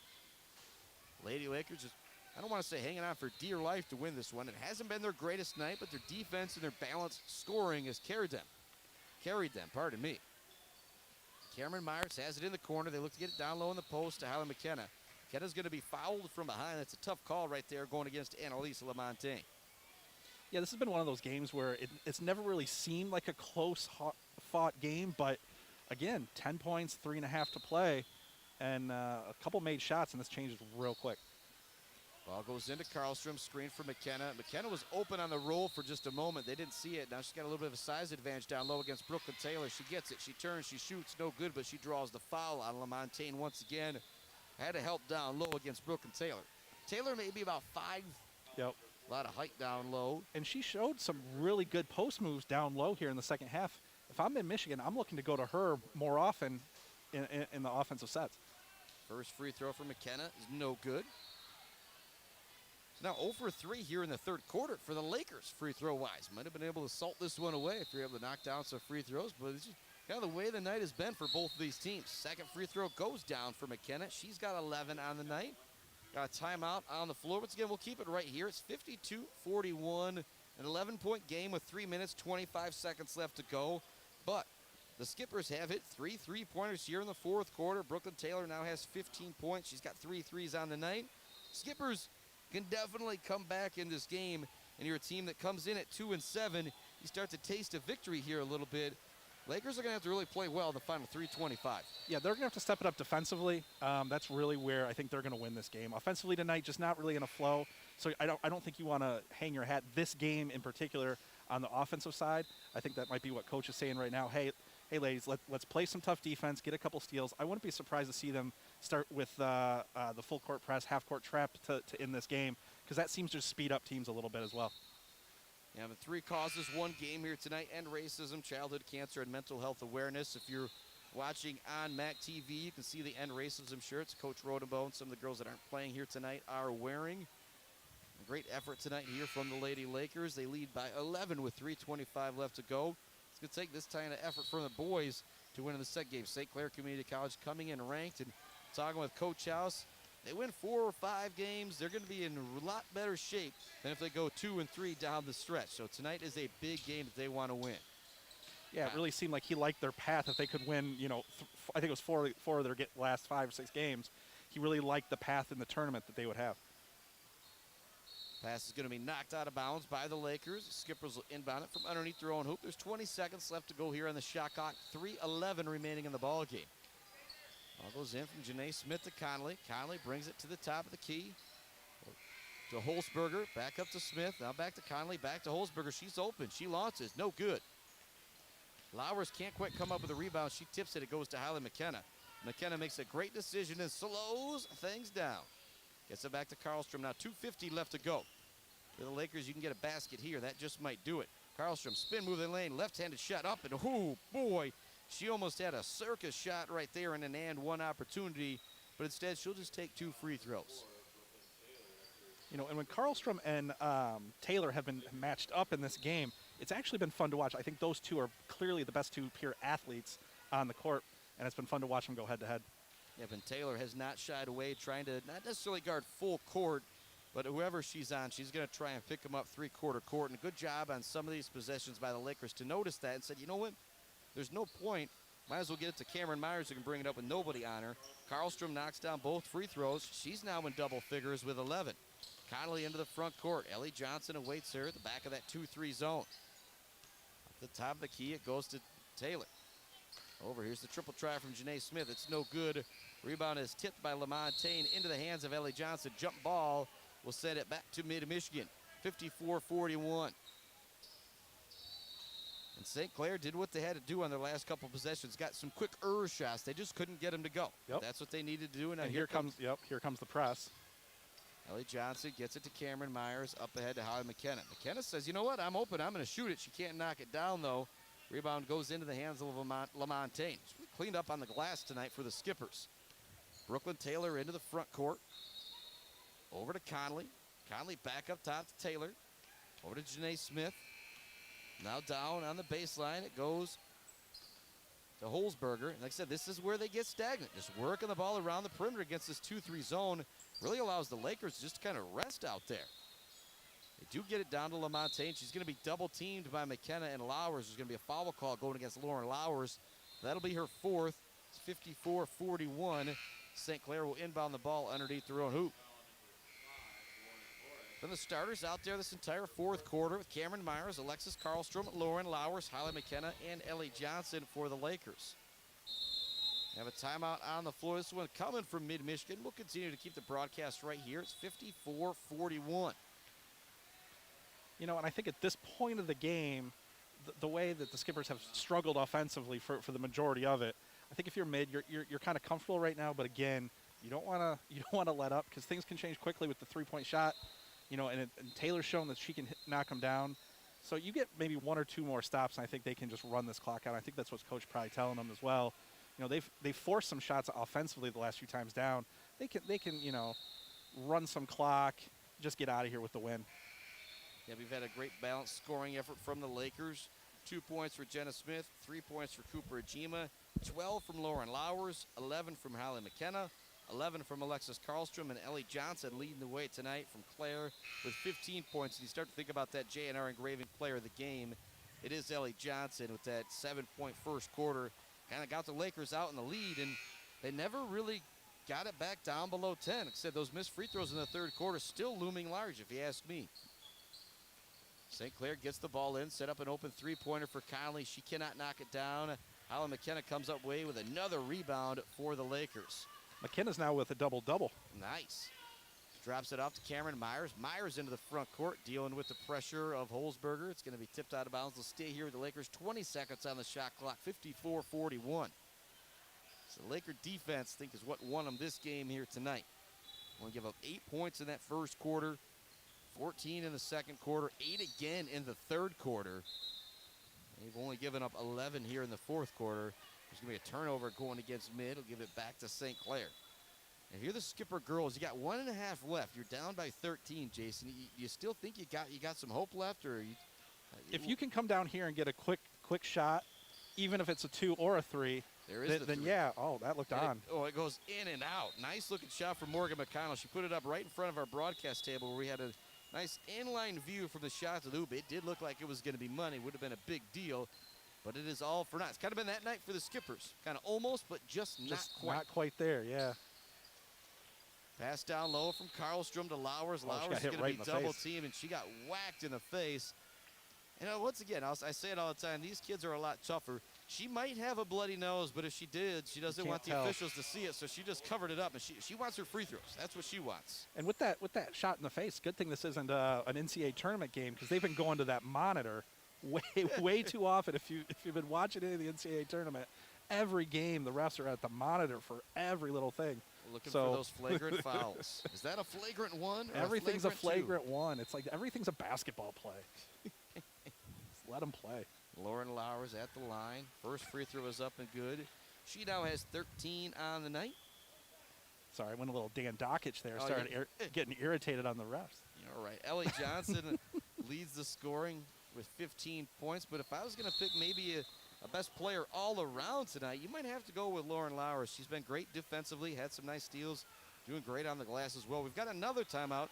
We'll continue to keep things right here. Now a 15-point lead for the Lady Lakers, 56-41. And you start to feel pretty good about things once again. And some things bigger than basketball, the reasons we're here tonight, end racism, childhood cancer, mental health awareness, and suicide prevention. a big deal for this Mid-Michigan Lakers basketball team, the boys and the girls. So always great when you can play for a cause, and probably a little bit of an extra reason to try and get a victory here tonight playing for those kind of causes too. Yeah, I mean, I think any time that you have a game that you're playing for something specific, you know, you have a special night that you're looking for something, you want to get a victory. Obviously, you want to win any time you come out in the court, but on a night like this where there's multiple different things that they're, you know, ending racism, all great causes. So yeah, I mean, I think on a night like this, you definitely want to get the victory.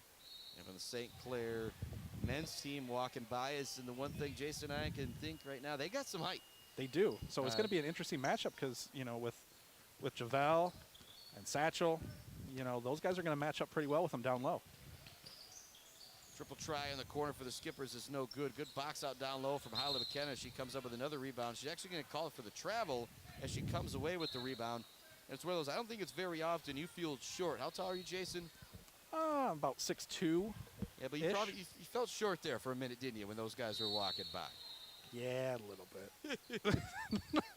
Skippers inbounded from underneath their own hoop. LaMontagne shot no good. She gets her own offensive rebound. Putback attempt is no good, but she draws the foul, and she's headed back to what I'll say has been the dreaded free throw line for her in the second half. She's 0 for 4 at the stripe. It's not so much the height. It's when these guys walk by and you see how athletic they are. It reminds me how old I actually am nowadays. Comes the free throw. It is up and good. So Lamonte getting off the schneid from the free throw line at least. She now has 9 points. 12 for Lily Conley. 5 for Jenna Holzberger. 2 for Morgan McConnell. Leading the scoring for the Lady Skippers is Brooklyn Taylor with 15. Second free throw is no good for Lamontagne. 50 seconds left to go. It is 56-42.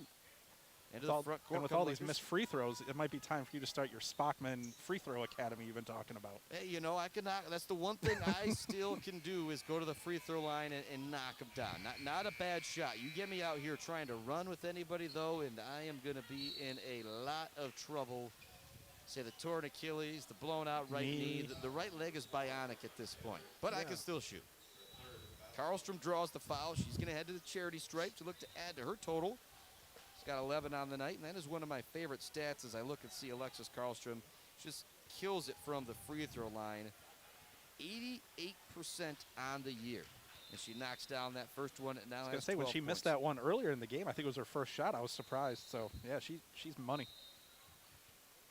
And maybe not all of the games on here this year as that second free throw goes in, but she is 40 of 45 on the year coming into tonight. That is outstanding. So it's not just like she's shot in a couple free throws. She gets to the line every single game.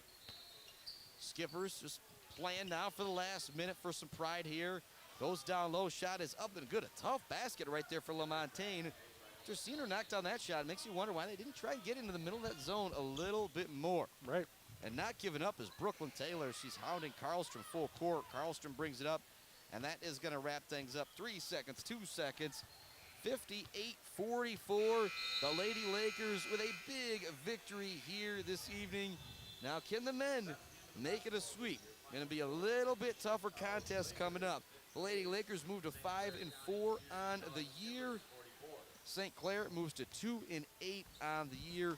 58-44 our final. We'll be back to put a bow on this one, then send it off to a quick break and be back with more Mid-Michigan Laker basketball. Jason Osterberg, Chris Bachman courtside with Mac TV and the all-new Buck 92.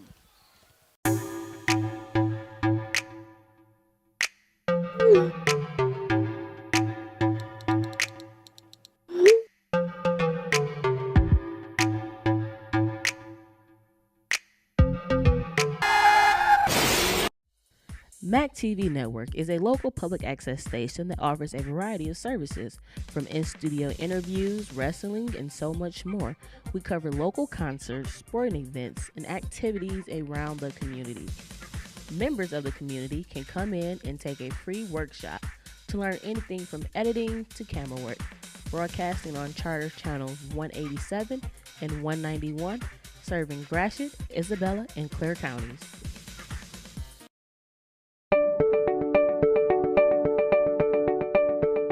I signed up for the Laker Distinction Scholarship because I knew I wanted to go to mid right away anyways. I knew that I wanted to get through college debt-free or as close to debt-free as possible. Because I had some classmates who were a couple years older than me that had won it, and they had a really positive experience at mid. And provided me the perfect path to get my associate's degree here at Mid-Michigan College and begin the rest of my college journey.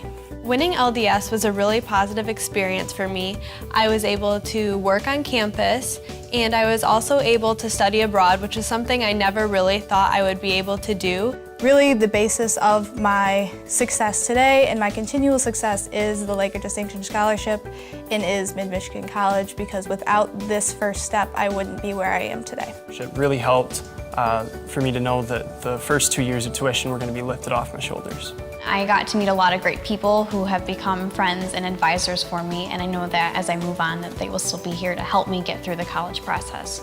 And I really do think that my time here at Mid has helped prepare me to take these next steps, not only financially by saving a lot of money, but the faculty here at Mid and the classwork I feel like has really prepared me for the next step and these harder classes that I know I will be taking. Receiving the LDS scholarship gave me the opportunity to successfully transfer 67 credits to Grand Valley State University, now putting me on the fast track to graduation, where I will be graduating a complete year early in the spring of 2020.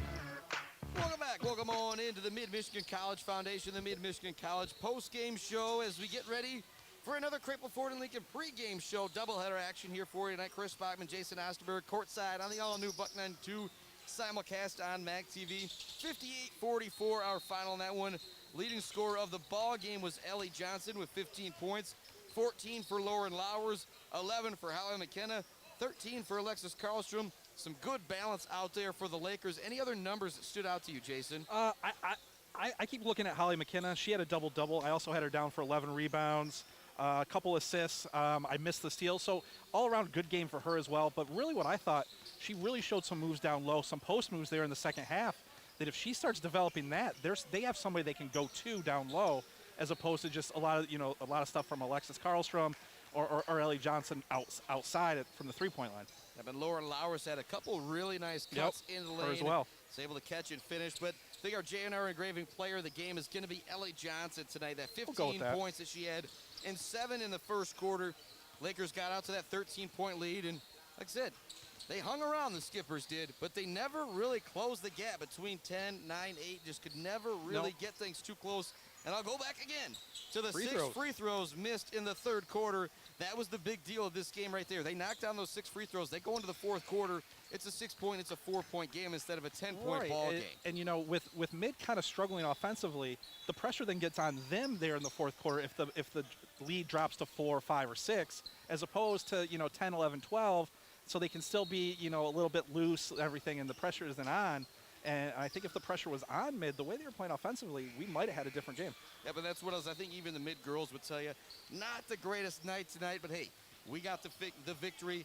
The men, they're going to need to play fantastic, playing against one of the top-ranked teams in the country in the NJCAA Division II with St. Clair Community College. That's what's coming up. Mid-Michigan Laker men's basketball. Thanks so much for joining us for the Mid-Michigan College Foundation, the Mid-Michigan College post-game show. Going to take a short break. We're going to hit the restroom. The guys from MAC TV might need to do the same. Mid-Michigan Laker men's basketball coming right up on the all-new Buck 92 with simulcast on MAC TV.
Courtside at Moore Courts. Chris Bachman now alongside the freshman Holly McKenna out of Big Rapids and the sophomore out of Clair, Ellie Johnson.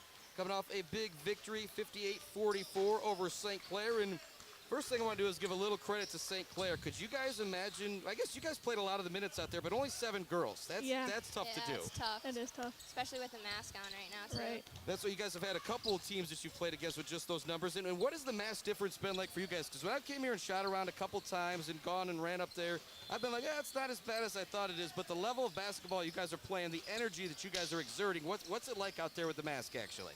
I mean, you do see a difference. Like, it's harder to breathe, and then it's just kind of always, like, annoying there in your face. And then you have the refs. Like, I mean, it's their job to tell us what to do and everything, but always, like, talking to us about keeping it up, and then you get, like, chapped lips and feeling your own breath and stuff. But at this point, is it messing with either of you guys' shot or anything like that, would you say? No, I wouldn't say it wouldn't. I don't think it messes with our shots, but. All right, now, Ellie, you had it going in the first quarter. When you see Ellie get the shot going like that, you just kind of want to start getting the ball to her every chance you get, don't you? Yep, I'm always looking. If she's hitting them, we're searching for her. Yep, and Holly, I remember you didn't start the first half of the first game, but it seems like the team has a little bit of a different energy with you on the floor. Ellie, maybe you can push some light on that. What does she bring to the table out there? I mean, she's always getting bored. She's one of the hardest working girls on the team. She's looking for everybody. She's not selfish at all. She's all about the team. Oh, thanks. 58-44 was the final, and now the boys got a big game coming up here. St. Clair Community College is ranked. You guys get to watch this boys team after every game. They're great athletes out there. I'm gonna put you guys on the spot. Holly, do you got a favorite player to watch out there for the boys team? Oh my gosh. If I'm being honest, I don't know any of them very well. So, I mean, Ellie, do you know any of them? Well, I know TJ and Micah. I always see them on social media working out, always working hard. So you're gonna go with those two guys? Yeah, I mean, they're always working hard. TJ is one of those kids. When I come up here if I wake up in the morning, if I'm come up here working out, I do see him or Enrique down there working out all the time. But 58-44 the final. As you guys go towards tournament play, what's it going to take for you guys to take a couple steps up to maybe be able to make a deep run in that tournament? I think our start needs to be a lot better. We come off a little dull, and if we just came off sharper and ready to rock right then and there instead of having coach be like, guys, you know. I think if we did that, we're unstoppable. Right, and Coach Rodenbow, little casual today with the khaki shorts. What was that like coming in and seeing him rocking those? It was definitely different, but we liked it. We liked it. I was thinking summer, but basketball. And Coach Rodenbow, his last few games coming up, you guys probably want to try and send him off on a special thing. He's just a great guy, great coach. Ellie, you probably know him coming from Clair as well, too.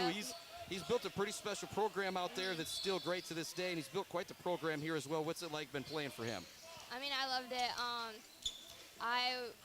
His oldest son was in my grade, and we were best friends in kindergarten. We went to school all the way together, and then unfortunately, when I went into high school, he left. But I got to come here and still play under him, so I've known him my whole life, and he's been a great coach. Right, and Holly? Same thing. It's been great with Coach Rodenbow. He makes us work hard every practice and get our head in the game before the game. So it's been good. All right, girls, appreciate it. Great job today. Holly, you had 11 points, and I think Jason missed a couple rebounds for you. He had you for 11-11, but I think he left you shy. Ellie, you were our player of the game with the 15 points. That great start, I think, really catapulted you guys. It was 21-8 after one, and St. Clair just really could never get the offense going. And missing 6 free throws in the third quarter, I thought was a big deal. And you guys knocked down your free throws tonight. Give Jenna some love for that. We will. It's the one thing that I can give players a little guff for still is not knocking down the free throws, because I can still do that. But thanks so much for joining us here on the Craple Ford Lake pregame show. Go celebrate with your teammate and go watch these boys. They're incredible to watch. And if you need the names of the rosters, I got it for you guys. Thank you.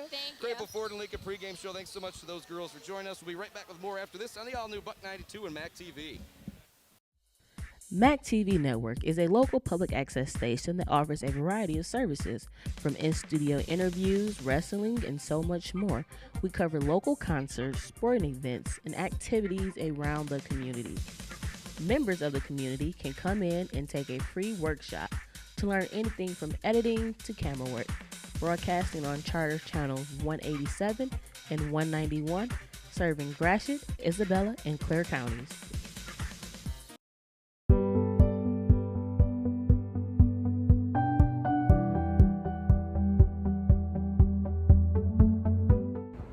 Hello, my name is Judy.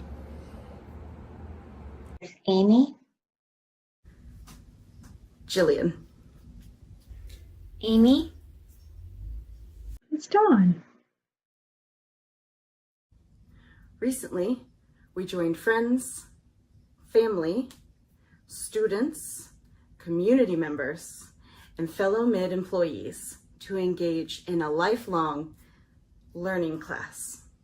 Our topic of choice. And a little bit of a late haul there. Chris Bachman back with you here on the all-new Buck 92 and simulcast on Mac TV. Getting you all set up for Mid-Michigan Laker men's basketball.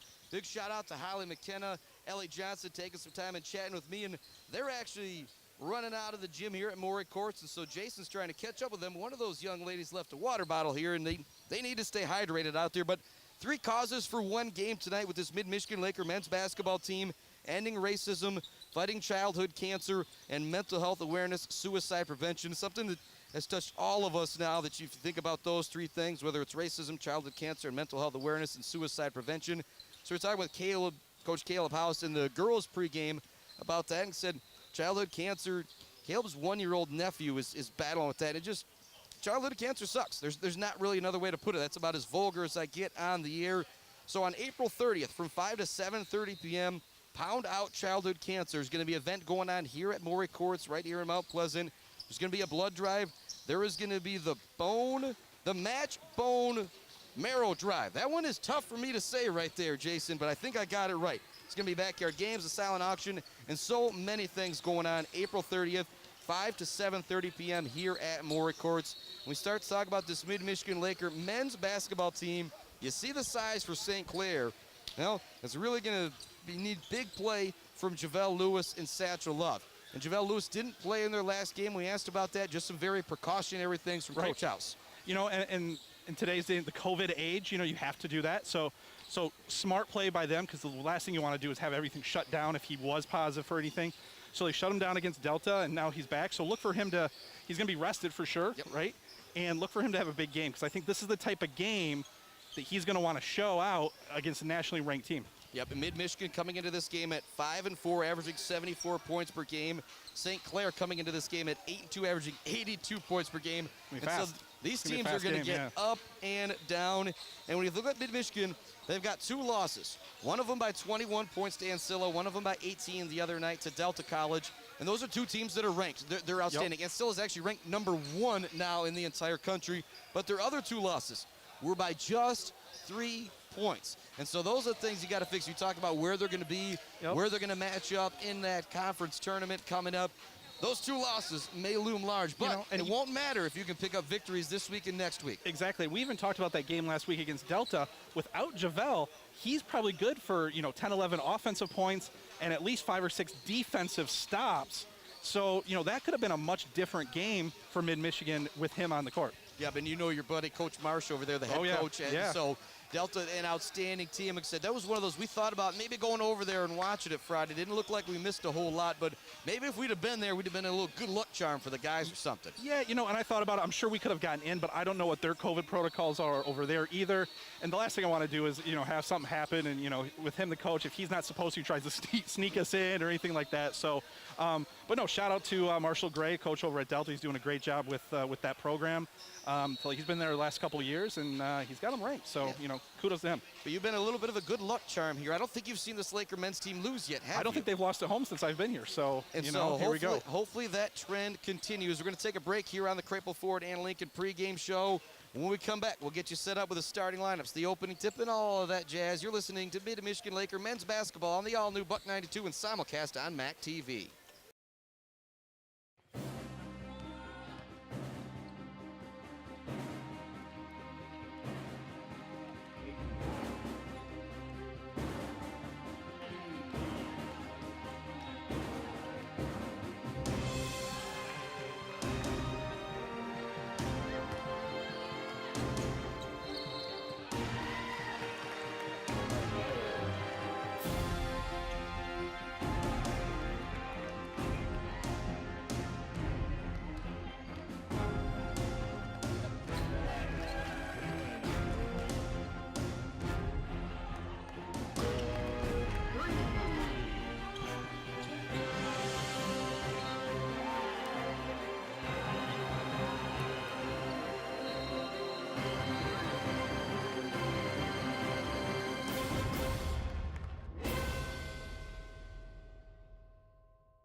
Party, The Bird, downtown. And now for the starting lineups for both teams. We'll start with the lineup of the St. Clair County Community College Skippers. At forward, a 6'6" sophomore, number 5, Christopher Ballard. At guard, a 6'1" sophomore, number 10, Cameron Hudson. At forward, a 6'7" sophomore. Welcome back to Moore Court. Starting lineups being introduced right now for both teams. As the Clippers get introduced, you've got Emmanuel Ndambe, Cameron Hudson, Christopher Ballard, along with Riley Bugg and Omar Duncan. Look at the leaders of this team. Ballard averages 17 points per game and 8 rebounds and shoots 67% from the field, Jason. I don't care what level of basketball you're playing. That's impressive. Yeah, that's really, really good. Cameron Hudson in the starting lineup. Emmanuel Ndambe averages 8 points per game, 6 rebounds a game. Riley Bugg averages 15 and 5, and Omari Duncan, the leading scorer, averages 18 and 5 per game. And starting lineup being introduced right now for the Lakers. Noah Pruitt, Isaac Hungerford, Tim Stewart has actually got his number 3 back out there. Satchel Love and Javel Lewis. And Satchel Love was in the starting lineup the last game I saw versus Ancilla College, and he was very, very impressive. And I wiggled the headset to Vice President, Athletic Director of Mid, Matt Miller. He says, nah, I think I'm good. But he took off running. Yeah, you guys are represented great here tonight, but all these great kids out on the floor. Satchel Love, Javel Lewis. And Satchel had a really good game against Delta. Yes, so, he did. You know, stepped up when Javel was out. See if he can do it again with Javel in. Those two combining, they could do some damage. Yeah, you've got Javel at 6'7", can jump out the gym. You got Satchel Lewis at 6'9", and I don't know if he could jump quite like Javel, but it's been very impressive. And I talked to him after the game, just said he got a cool name, man. I'd like to meet your parents. He says, well, you know Satchel Paige? He says, of course I do. He says, my sister's name is Paige. So Satchel, just cool stuff right there. Lakers will start with the basketball. Tim Stewart has it, goes to Satchel Love at the top of the key. Expect a breakneck pace in this game as Hungerford launches and buries the triple. If Hungerford is knocking down the 3, this Mid-Michigan Laker basketball team can be at a different level. Cameron Hudson across the half-court line, Pruitt awaiting him. They go over on the sideline to Riley Bugg right in front of the Laker bench. Now back down low, they go to Hudson. Hudson with a skip pass in the corner. Here's the triple try, no good. Noah Pruitt gathers the offensive rebound. The freshman from Okemos has been very impressive for this Laker team, leading them in scoring this year. Tim Stewart has the ball, over to Javel Lewis. Lewis looks to drive in the lane, up fake, looks to throw it down. He's gonna draw the foul. Woo, boy, he went to throw that one down, Jason. Yeah, if he would have got that, we would have taken the MAC TV clip and sent that one to ESPN. May have had to have done that. It would have been a top 10 play, but Lewis is at the foul line, and that's one of those good fouls out there if you're Omari Duncan.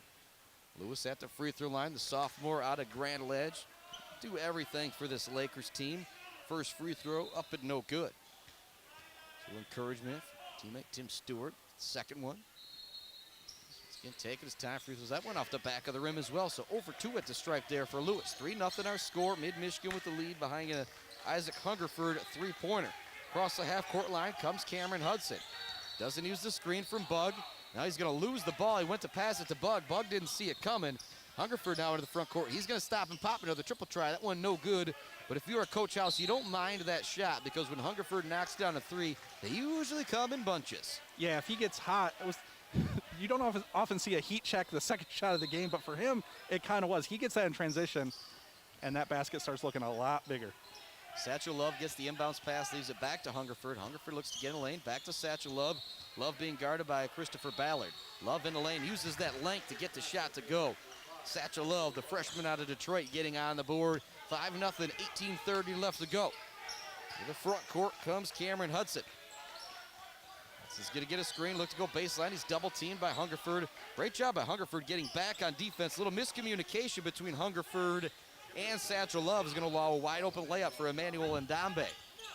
Threw it into the front court to Lewis. Down in the corner, Tim Stewart. He's going to get a Javel Lewis screen. It runs into Emmanuel Ndambe. Ndambe takes it away from him. It could have been a foul call, but I don't think they called it because Stewart created the contact. Now Ndambe has it on the baseline, looking to use his size against Tim Stewart. He turns, but waiting for him is Javel Lewis, so he looks to pass it.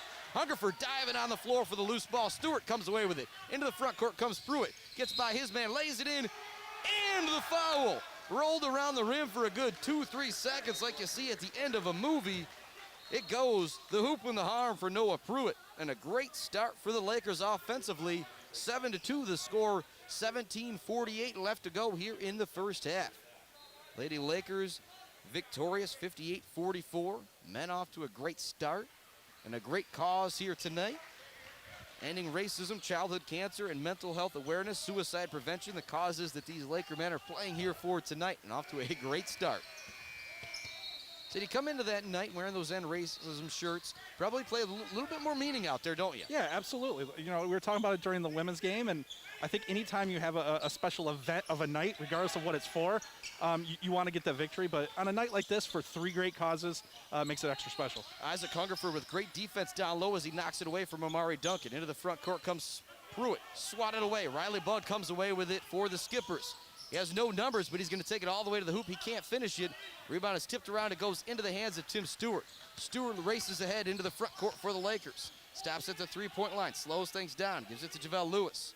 Lewis now back to Stewart. He'll take it to the top of the key and set things up for the Lakers with 20 seconds left on the shot clock. Stewart gets a screen from Satchel Love. Hungerford's going to catch and launch again off the back of the rim, no good. His shot is on tonight, though. You want him to keep shooting that. Into the front court comes Hudson. Hudson in the corner. Riley Buggs open for the 3. No good. Great rebound down low from Ndambe, but it's swatted away by JaVale Lewis. Into the front court comes Pruitt. Pruitt's going to hit the trailer. Lewis gives it off to Stewart. Stewart on the drive. Spin move on Riley Bugg. Off the glass high. No good. Satchel Love mistimed the jump. He can't clear the rebound. Into the front court comes Cameron Hudson. Hudson at the top of the key. Pruitt waiting for him on defense. He's going to get a screen. It goes back to Amari Duncan. Now back to Ndambe.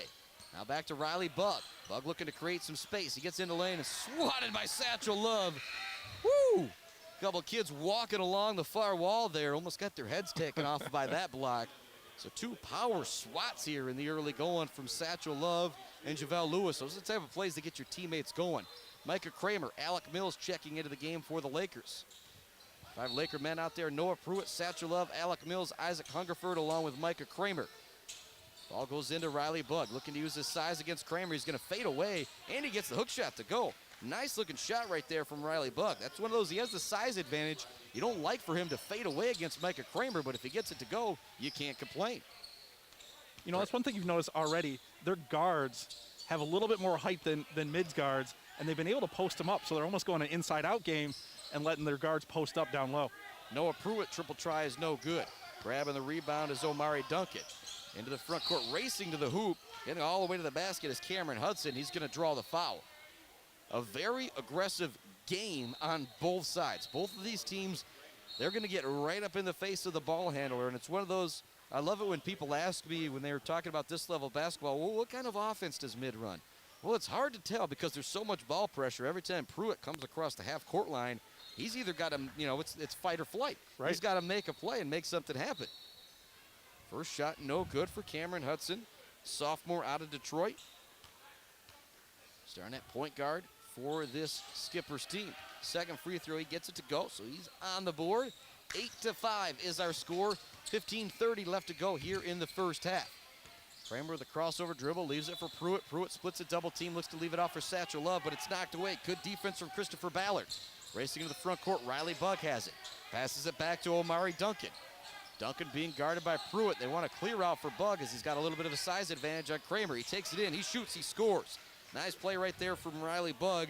The sophomore out of North Branch averages 15 a game. He's got 4 here in the first 5 minutes. 8-7 our score. Kramer gets the handoff.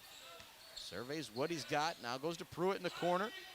Pruitt with a jab step. Alec Mills is going to now set a screen for him. He'll look to get the double team. Good defense right there by the Skippers. Satchel Love gets it down low. His runner's no good off the back of the rim. Christopher Ballard, sophomore out of Flint Carman Ainsworth, playing good defense for SC4. Open triple try, up fake for Duncan. He drives in and lays it in with the right hand. Omari Duncan with a beautiful move right there.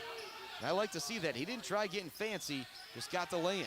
Alec Mills up fakes, drops it back to Pruitt. He's open for a 3, but they're going to say he took a couple steps as he set up for the three-pointer. 9-8 our score. St. Clair County Community College with the lead. Couple substitutions coming in. Noah Pruitt's going to get a break. Mason Matuzik back into the game for him. So you've got Watuzik, Micah Kramer, Tim Stewart, Alec Mills, and Javale Lewis out there for the Lakers. A couple substitutions coming in for the Skippers as well. Jackson Allen now in at point guard. Murray Duncan has the ball in the far wing, being guarded by Tim Stewart, and right in front of the Laker bench. Back up to the top of the key, it goes to Allen. Allen looks to create against Mike for Ndombe, and he finishes. Beautiful play right there. And Ndombe gets the lay-in, and that was all made by his teammate with the drive and dish. Mason Watuzik has the ball. Met by Ndombe, leaves it for Micah Kramer. Kramer dribbling along the perimeter, nothing there. Gives it back to Watuzik. Watuzik squares up his man, gets in a lane, nothing there. Back to Kramer it goes. Kramer now drives in lane, leaves it for Alec Mills. Mills puts it up over the outstretched hand of Christopher Ballard and gets the lay-in. Alec Mills with his first 2 points of the game, 11-10. SC4 with the lead. Ball's going to be tipped out of bounds. It'll stay here with the Skippers. 11-10 our score, 13:38 left to go. You know, and early on, this game definitely has that big-time feel of a game. You know, it is March. It has that kind of tournament feel to it. You know, Mid's definitely trying to play up. They're playing a ranked team.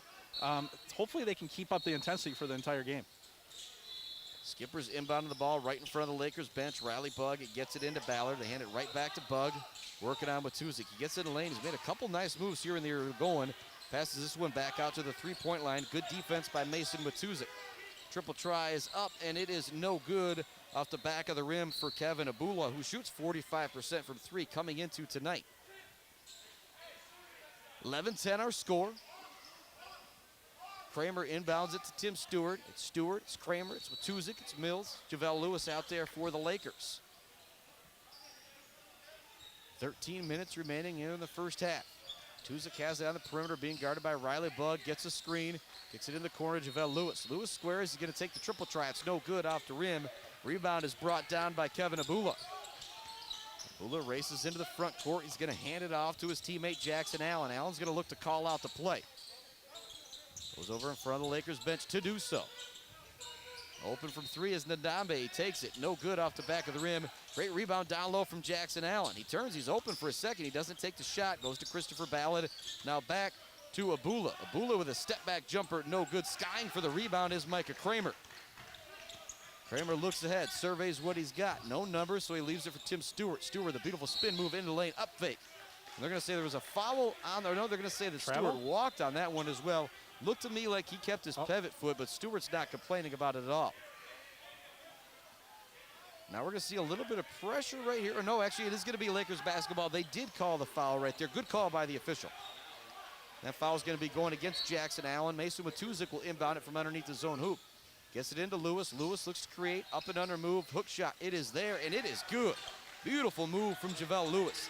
He had Alec Mills open for the three in the corner, but he knew he was going to get it to go. So put it up with the right hand. 12-11. The Lakers back with the lead. St. Clair in the front court. Jackson Allen gets it down low to Christopher Ballard. Ballard working against Javale Lewis. He doesn't want that, so he goes to Ndombe. Back up top. Here's the triple try from Kevin Abula, and he gets it to go. At 45% three-point shooter, you got to know where he is at all times. 14-12 our score. Stewart all the way to the hoop with a right-handed lay-in. Beautiful play by the sophomore from Detroit to get it to go. 14-14 in a breakneck pace here in the first 9 minutes of this ball game. Jackson Allen, hounded by Kramer. He gets in the lane. The runner's not there. Tip no good. Or the tip does eventually go in. I'm going to give that basket to Christopher Ballard.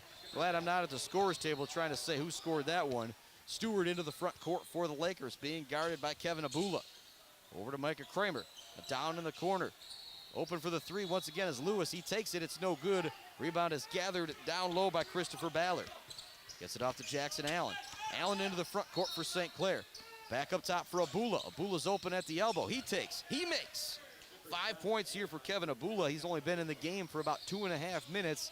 It is 18-14 St. Clair Community College with the lead over the Lakers. Stewart looks to get in the lane. There's going to be a foul call called on the perimeter.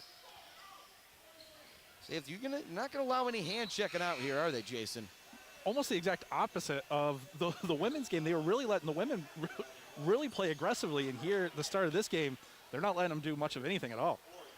Tim Stewart will inbound the ball for the Lakers. Isaac Hungerford back out there. They are different refs, though. They are different. Preface that.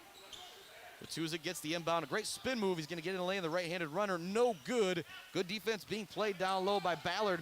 Pardon me, that wasn't Ballard. That was Ashton Nance into the game, making that shot difficult. Trevor Boers into the game for St. Clair. He gets the ball at the top of the key, passes it down low. Here's another triple try for Abula in the corner. It's no good. Watuzik grabs the rebound. Ahead to Micah Kramer. Kramer's going to stop and pop on the fast break. 3 off the back of the rim, no good. He thought that one was down, though. He was backing up, thinking it was money. 18-14 our score, 10.5 remaining here in the first half. Jackson Allen has the ball, guarded by Mason Watuzik. Nice job by Watuzik fighting over the screen, and kind of a poor screen out there from Ashton Nance. Drive in a lane, hitting all the way to the hoop. Can't get the bucket to go up over JaVale Lewis is Cameron Clayton. Lewis stays with and is able to get the rebound. Tim Stewart races into the front court. No numbers for the Lakers. They leave it for Hungerford. He can't leave him open. He can't get this one to go. Nice rebound down low for Abula. Abula races into the front court. He's been great since he's came into the game for St. Clair. Leaves it for Jackson Allen. 18-14 our score. Allen with the ball on the far perimeter in front of the Laker bench. Satchel Love set to check back into the game. The runner is no good. Trevor Boers grabs the rebound down low, and he's going to be fouled. He'll head to the free throw line for 2. Freshman from Capic, Michigan, 6'9". He definitely has some size out there as well.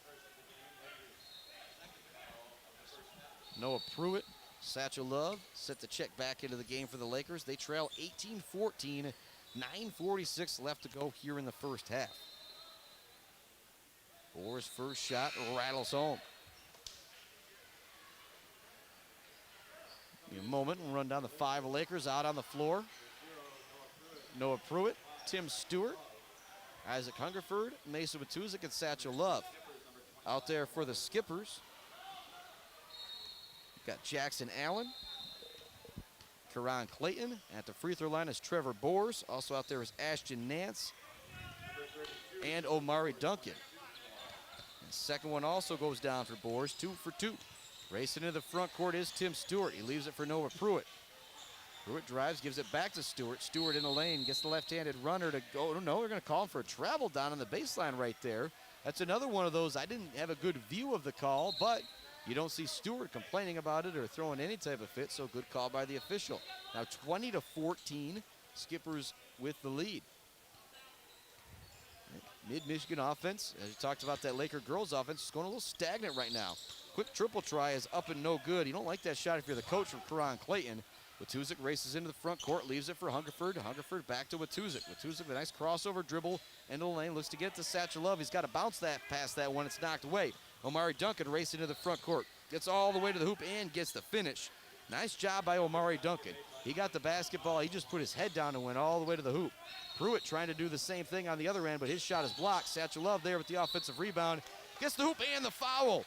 Nice play right there by Satchel Love. He got the rebound, went to gather himself, turned to the right to shoot it, took a bump from Trevor Boers and got it in. Satchel Love now with 4 points here. He can make it 5 at the charity stripe. 22-16 our score.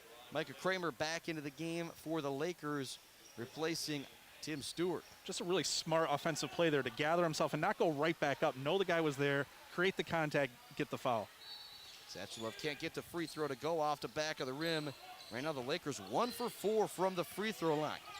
22-16 our score. Jackson Allen across the half-court line for the Skippers. A little bit of offensive confusion here for St. Clair.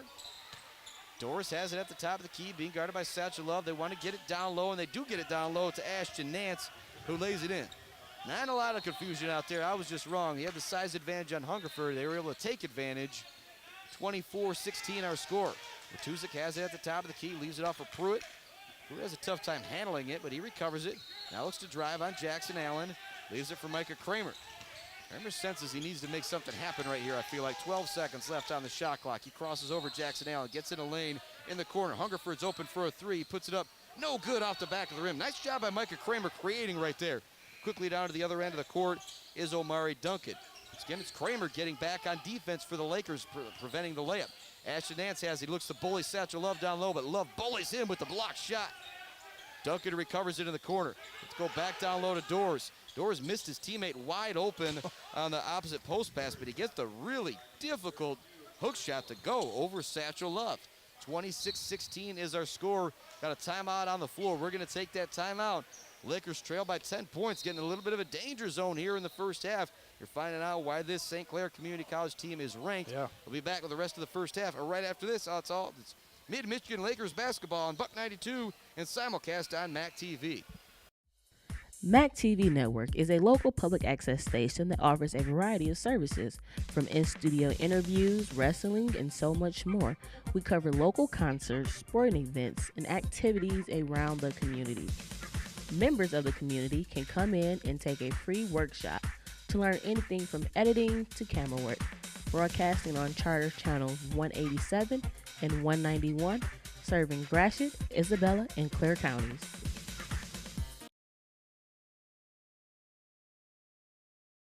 Or competitive athlete, where do you go when you have joint pain, a sprain, or fracture?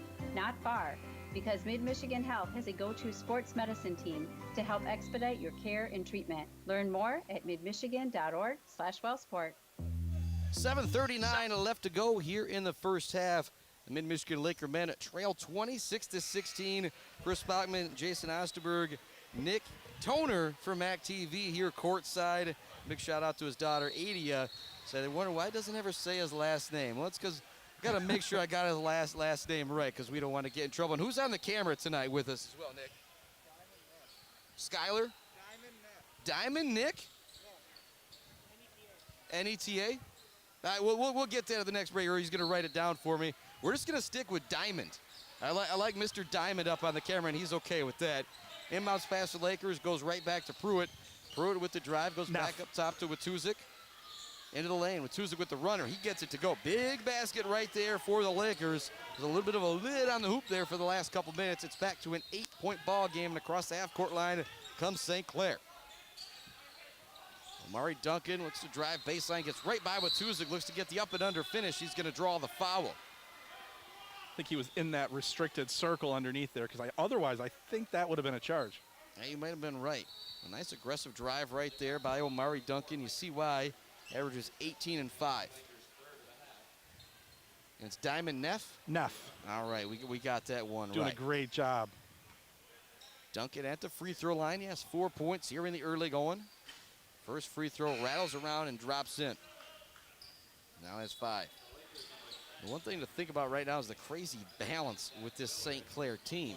Got 5 points for Kevin Abula, 2 from Ballard, 1 from Hudson, 4 from Ndambe, 2 from Nance, 4 from Bug, 4 from Horse, and now it could be 6 here from Duncan, and it is as he knocks down that free throw. We talked about the balance with the girls team for Mid-Michigan. You get 4 or 5 players in double figures.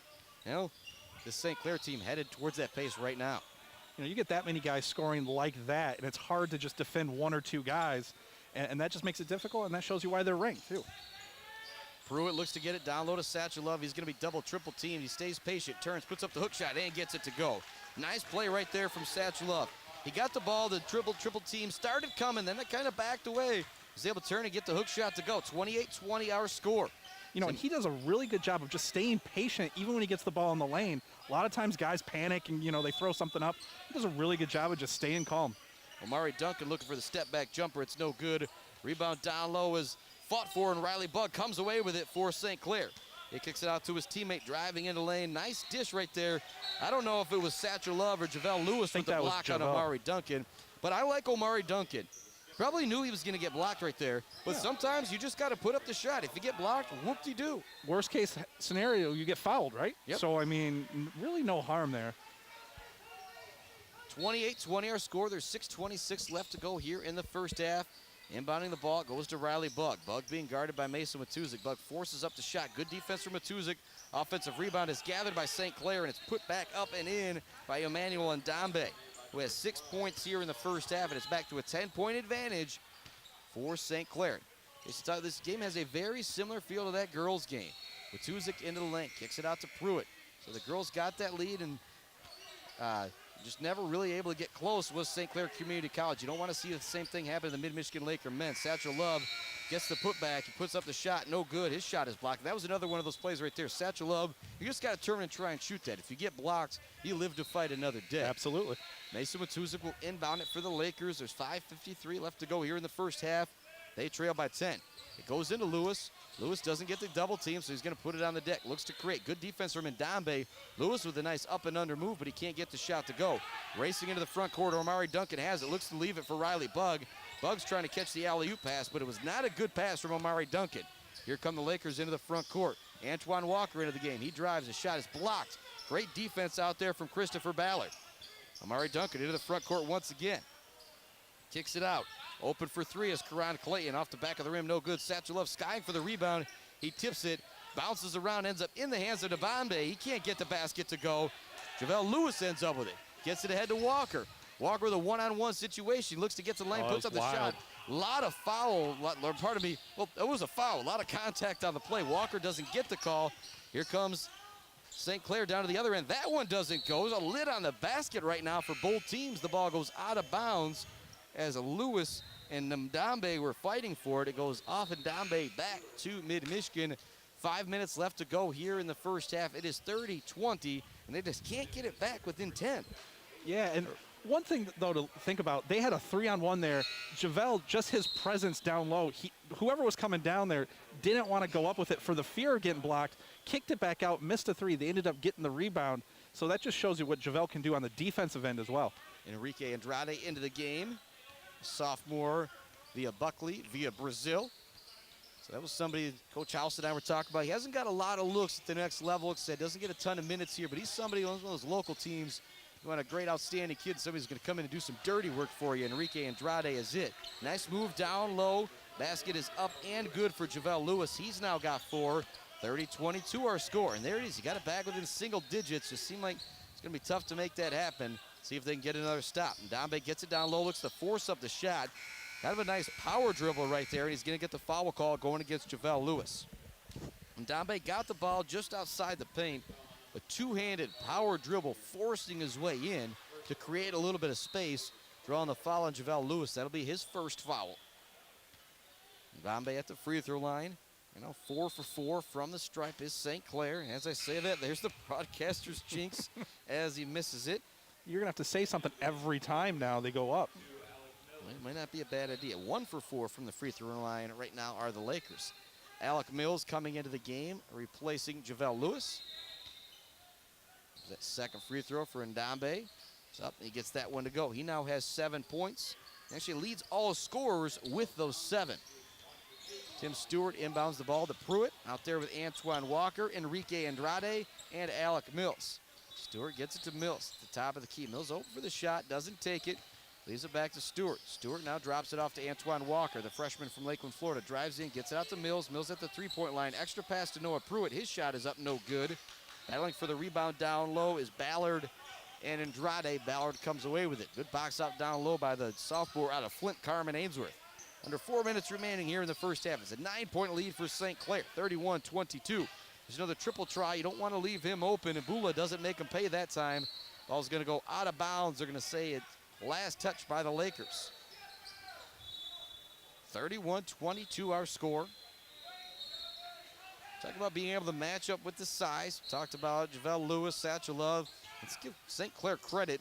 They're all tall. Every one of their guys, 6'3", 6'4", 6'5". Abula with an up fake, creates an opening. Shot is up, no good. Skying for the rebound is Stewart, but Ndambe comes away with it, and he's going to draw another foul down low. Size causing a little bit of trouble out there right now for the Lakers.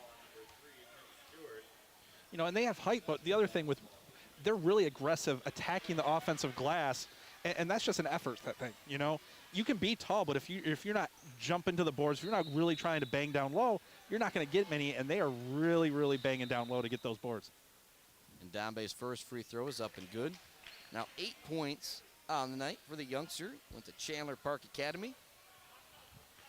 Second free throw coming up for Ndambe to build the lead back to 11 for St. Clair. He gets that one to go. Now 9 points on the night for the youngster. Mid-Michigan starting to fall a little bit more behind here. Stewart gets to the elbow, puts up the shot, no good. Mills battling for the rebound down low, but he had two guys kind of boxing him out in Ballard and Ndambe.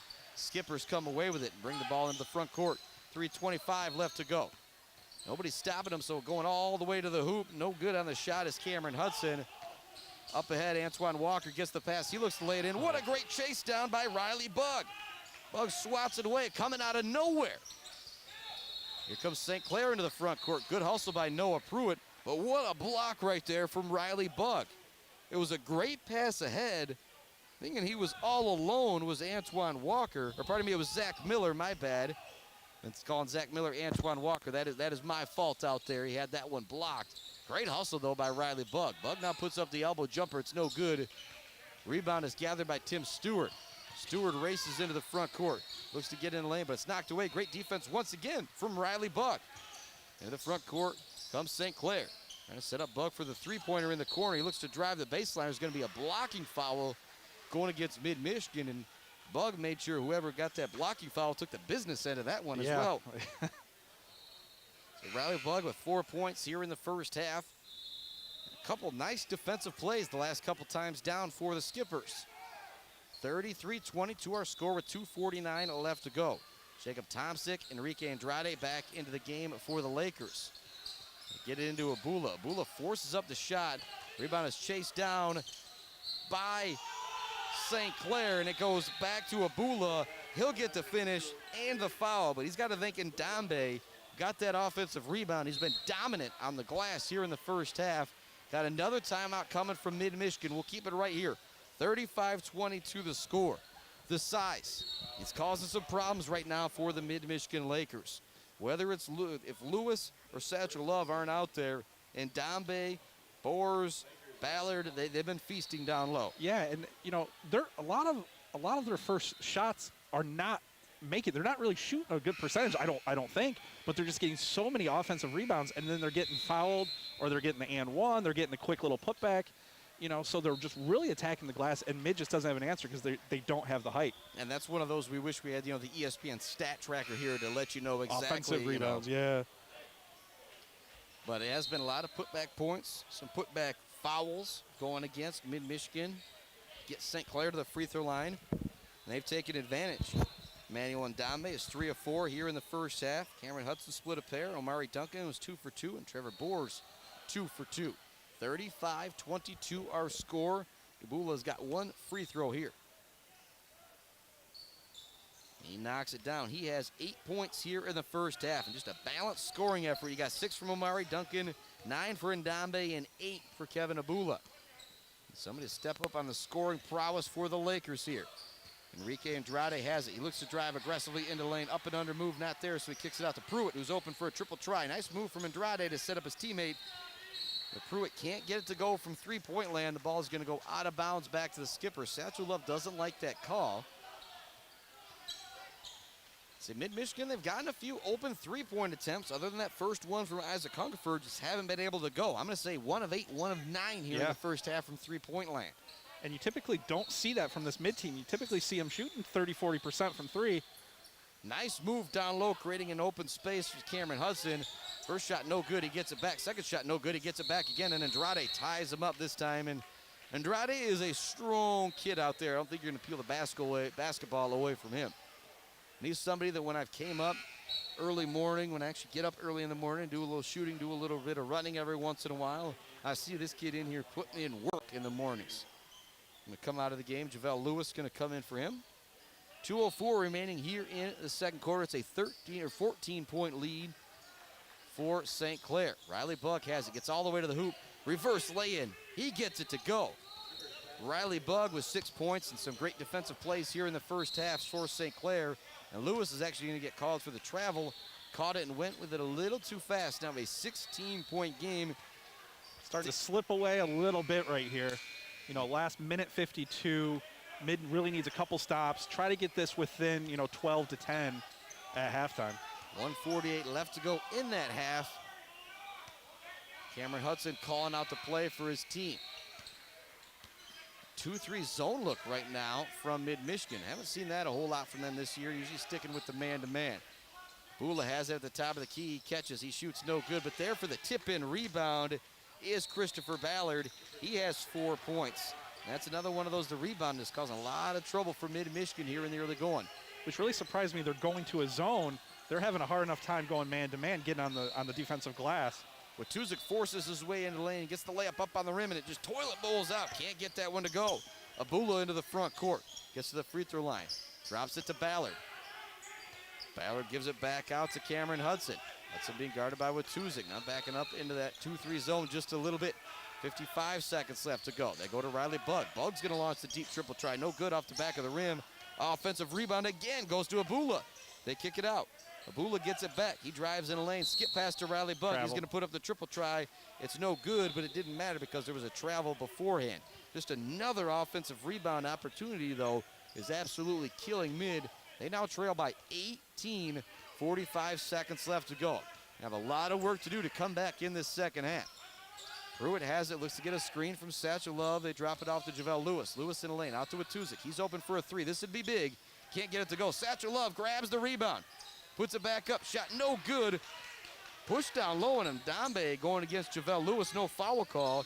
Here comes St. Clair into the front court. Cameron Hudson has it. Shot clock is off. Probably see St. Clair hold for a final shot here unless they get a layup. Coach Dale Voss barking out the signals from the far sideline. Telling these guys to wait till just the last moment.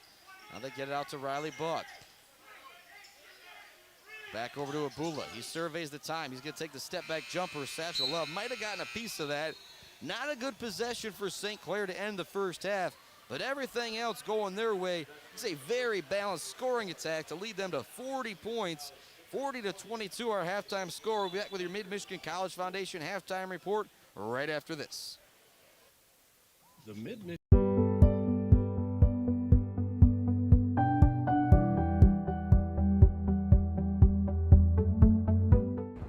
Hello, my name is Judy. Amy. Jillian. Amy. It's Dawn. Recently, we joined friends, family, students, community members, and fellow Mid employees to engage in a lifelong learning class. Our topic of choice was American Sign Language. Mid offers a wide variety of lifelong learning classes, including Dog training,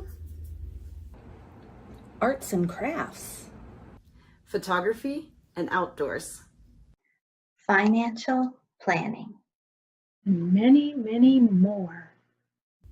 We hope to see you in class soon. Want to find more information? Halftime report here at the all-new Buck 92 simulcast on MAC TV here with Nick Toner and Diamond Neff alongside Jason Osterberg, Chris Bachman. Happy to be with you here tonight. The girls were victorious earlier, 58-44. A little bit tougher for the guys, 40-22 at the half, and just kind of slowly got it. The lead built to 6. The lead built to 8. It got over 10. It seemed like they couldn't get it back below 10. Then all of a sudden it balloons to 18, 40-22 our halftime score. 6 points from Satchel Love, 3 from Noah Pruitt, 2 from Tim Stewart, 2 from Mason Watuzik, 2 for Alec Mills, 4 for JaVale Lewis. So you got some balance out there if you're Mid-Michigan. The problem is you've got that same balance coming from St. Clair, and they've all got more points. 8 for Kevin Abula, 4 for Christopher Ballard, 1 for Cam Hudson, 9 for Emmanuel Ndambe, 2 for Ashton Nance, 6 for Riley Bugg, 6 for Omari Duncan, and 4 from Trevor Boris. That'll get it done. I don't know what else to say. Yeah, and I think two things to look at for the first half for Mid. Defensive rebounding. They were absolutely killed on the offensive boards from the Skippers. I mean, they couldn't get a rebound, and then really they normally shoot 30-40% from three, right? I think at one point they were one. I think they finished the half 1 of 10. Yep, they only made one. I think they're getting open shots. Typically, water finds its level. They should start making a few more in the second half, but they got to do better on the defensive boards because they are just getting absolutely destroyed down low. And it's a combination of, I think, a little bit of hustle and also the height is really hurting them. Height is really hurting them. And 3 causes, 1 game here tonight for the Mid-Michigan men's basketball team: end racism, childhood cancer, and mental health awareness, suicide prevention, what they're playing for here tonight. They need to come out with a fighting effort in the second half. They trail by 18, but the game's not over. We talked about they were 1 of 10, I'm going to say, from three-point land in the first half. You make that 4 of 10, you put 9 more points on the board. You're only down by 9 going into half, and that doesn't seem as bad. So this has a very similar feel of the women's game, except reversed. just flip-flopped around. It seems like, you know, Mid-Michigan just can't quite find it, similar to St. Clair with the girls. So I'm expecting this team to come out fighting in this second half, though, and I think Caleb House, you have a little bit of an inspirational message for them at that. But this is another one of those, you're playing for these causes tonight. You'd like to have a crowd here. You know, right, and it's just another unfortunate thing with COVID and everything else that we can't have fans. Would it be that much different if there were some fans here? Yeah, I think there would be, you know, a little bit, especially if they can come out in the second half and make a quick run. You know, the first 5 minutes, if they can get this down to, you know, a 10-point game or even a single-digit game, you know, that's when some fans, even if there was only, you know, 50 to 100 people here, really in this space, you know, that's going to be really loud, and you can feed off that energy. And without a crowd, you know, that sometimes hurts the home team. Yep, time for This Week at MHSA Sports with John Ross. 40-22 as our halftime score. We'll be back with the second half.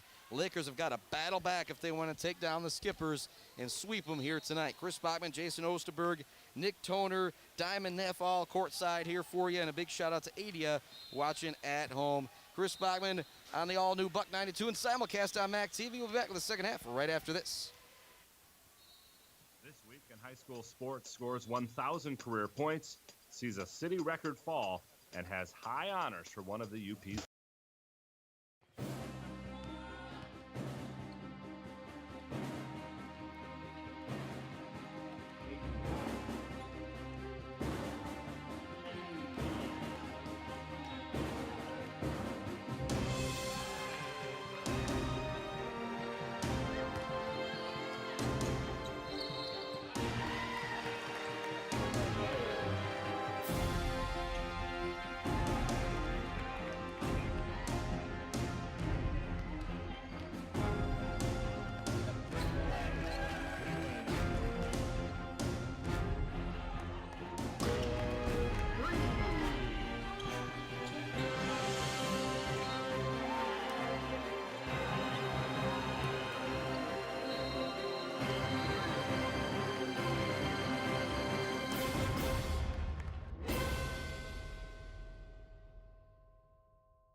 Humane Animal Treatment Society is an animal adoption center that helps find animals forever homes and provide them with certain medical treatments.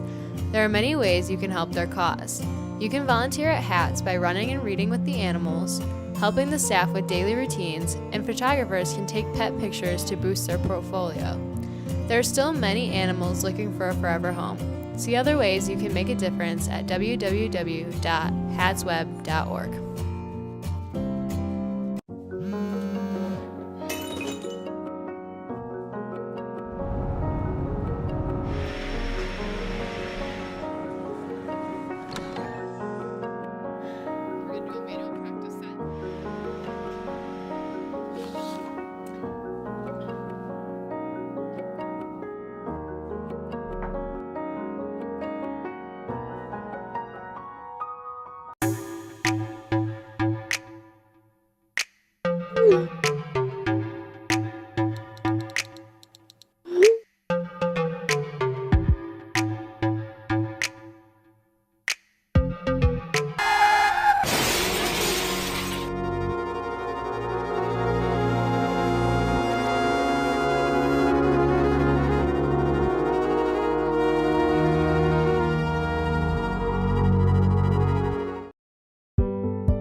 Hello, my name is Judy.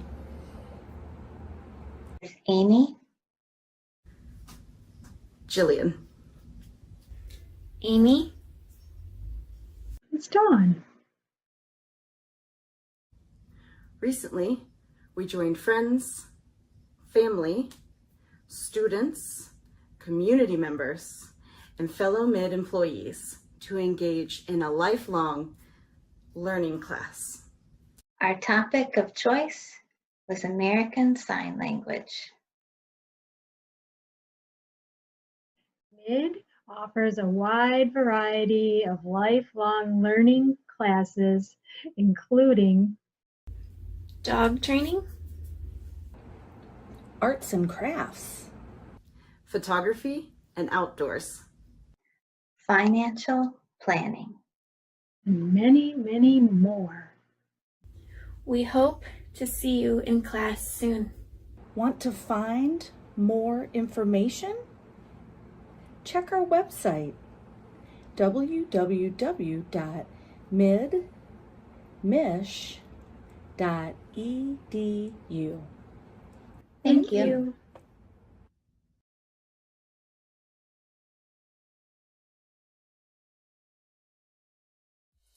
MAC TV Network is a local public access station that offers a variety of services, from in-studio interviews, wrestling, and so much more.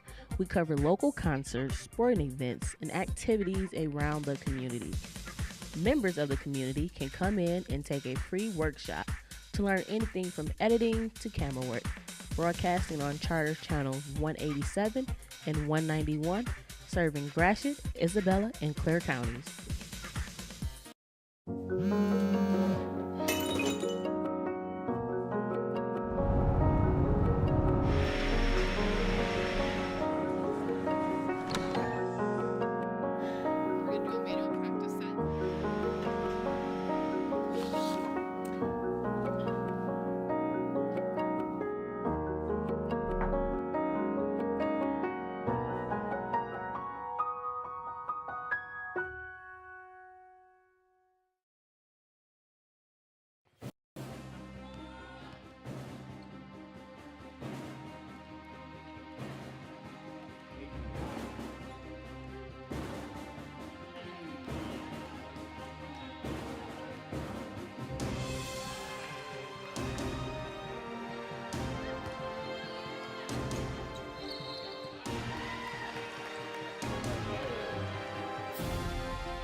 Welcome back to more, of course. Just a couple minutes left here as we get you set up for the second half.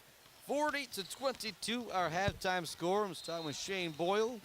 I like to make Joe. He's the one who really runs this show here at Maury Courts, out there making sure all the floors are swept up and clean for all those youngsters that are out there playing. And kind of the same thing we said. When you got a bunch of guys who are all 6'4", 6'5", right, you don't really notice it until it gets to the 7th, 8th, and 9th offensive rebound in the first half. Then you start to think, man, these guys are big. Well, and they're all big, but all five are attacking or crashing the glass. You know, sometimes you see a team that one or two guys, or maybe they're post players, they'll attack and their guards will drop back so they don't get runouts. But these guys, all five are attacking the glass, and what's hurting mid too is they like to get out and run off those rebounds, and they're not getting that initial rebound, and you know, they're getting stuck on the defensive glass. Yep, two real big keys to look at. Offensive rebounds for St. Clair and three-point shooting for Mid-Michigan. Offensive rebounds have been in there in droves for St. Clair. Three-point shooting hasn't been there for Mid-Michigan. If the Lakers can turn those two things, flip them around here in the second half, that is what could make up the 18-point difference. Just 1-3 in the first half for the Lakers, and that was the very first shot of the ball game from Isaac Hungerford. Since then, they haven't been able to find one. Only 1-3 on the board for St. Clair. Like I said, the big thing that they've been doing is killing it at the offensive glass. 40-22, that halftime score. The Lakers in the locker room for a long time there at halftime. Coming out just now, just 1 minute left to go as we get set up for the second half.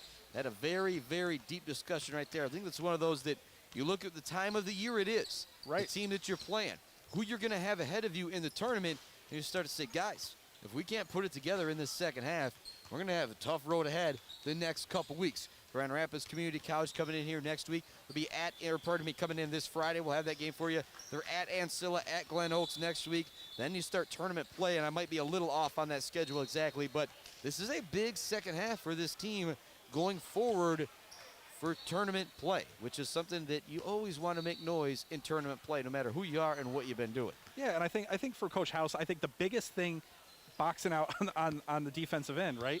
Offense is going to come. You know, like I said at halftime, Water kind of finds its level. They normally shoot 30-40% from three. That's probably going to even itself out here in the second half. But if they can't get some defensive rebounds and St. Clair keeps just crashing the boards offensively, you know, the second half is not going to go much better than the first. Yeah, but the events going on tonight. 3 causes for one game: end racism, childhood cancer, and mental health awareness. And I'm going to read here for a moment what Caleb House wrote for the morning show earlier.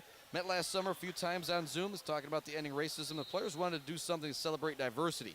Got players from all kinds of different backgrounds. Players from Mid-Michigan, players from downstate, players from upstate, players from Florida, players from Brazil. Wanted to address that, send that message. I believe racism is a problem. It should be addressed. Childhood cancer, well, cancer sucks. We can just leave it on that. There is going to be a Pound Out Childhood Cancer event happening here at Mora Courts on April 30th from 5 to 7:30 p.m. And mental health awareness, suicide prevention. These teams playing for the Carson Vincent Memorial Scholarship Fund for the Shiawassee Community Foundation. Got a foul quickly going in the backcourt, going to the front court against the Lakers there, an offensive foul. That was on Satchel Love for a moving screen there. And so not a good start for the Lakers. Let's see what the Skippers can do on their first possession. They lead by 18 to start the second half. Cameron Hudson only had 1 point in that first half, but affected the game in a lot of different ways, running the point for the Skippers. He's got the ball.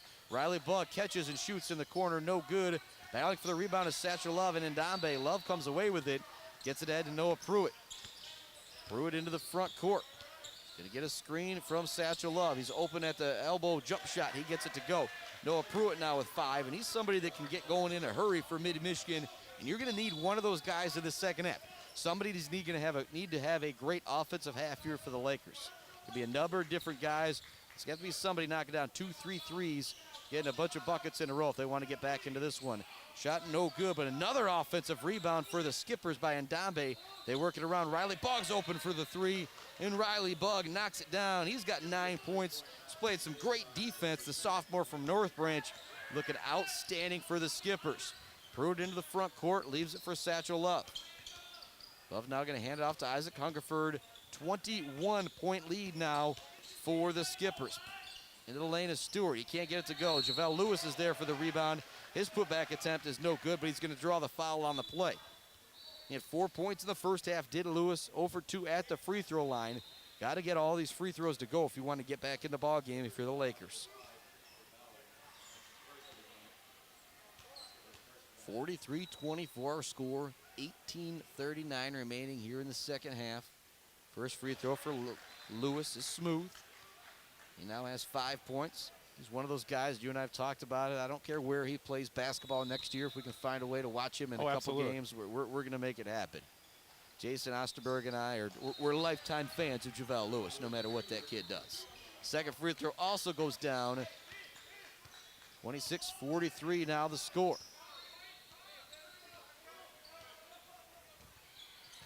Out near the three-point line is Cameron Hudson. They get it down low to Riley Bugg, and Bugg turns and finishes. He now has 11 points. He leads all scorers in this game.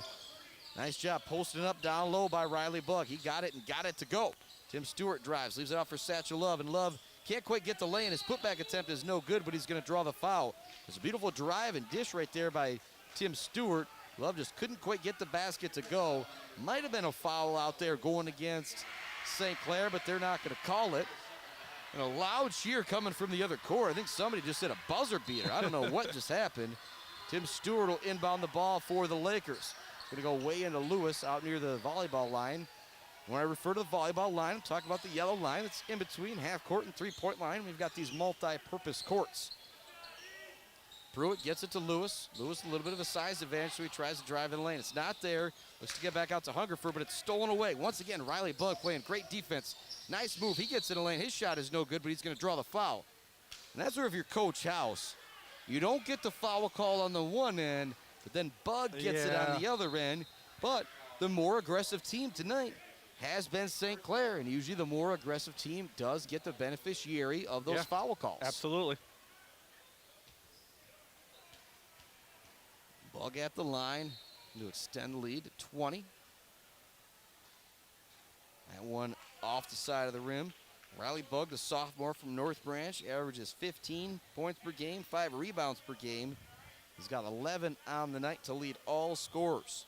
He's got 9 from Manuel Ndambe and 8 from Kevin Abula in the first half to lead the way for St. Clair.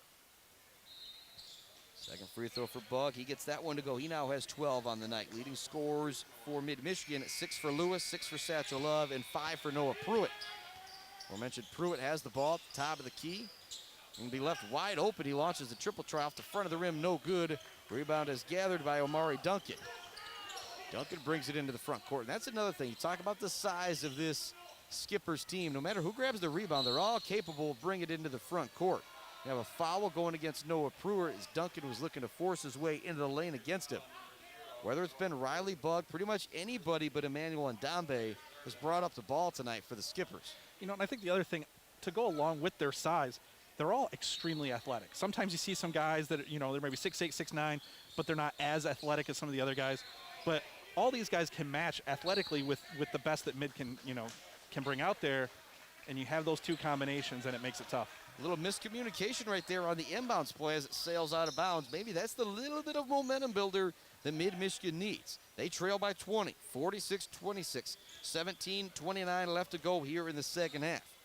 Riley Bug has 12. Emmanuel Ndambe has 9 to lead the way for St. Clair County Community College.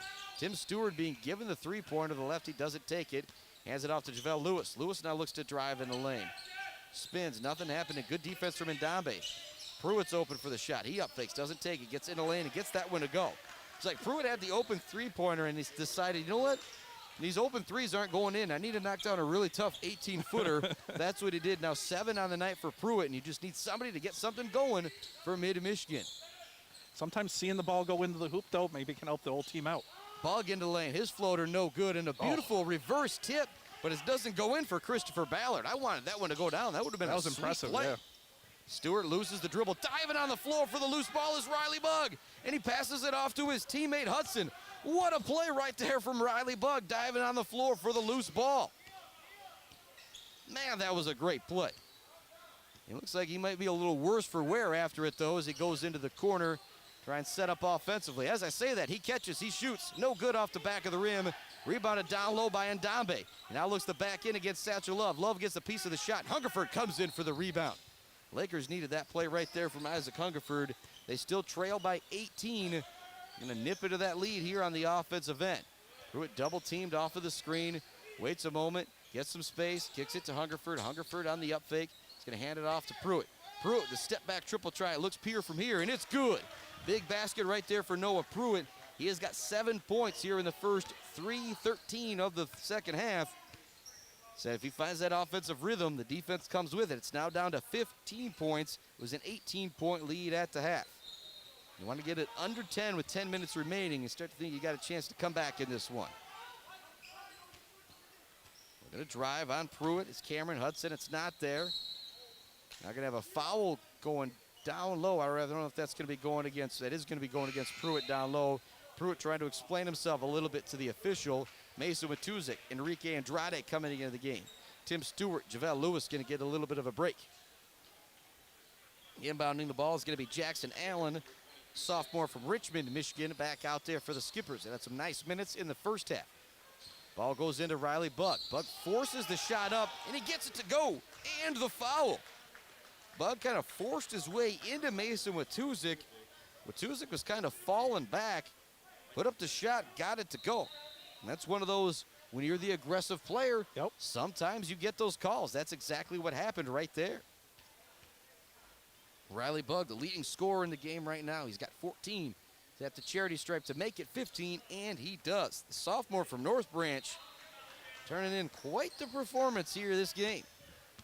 49-31, back to an 18-point advantage.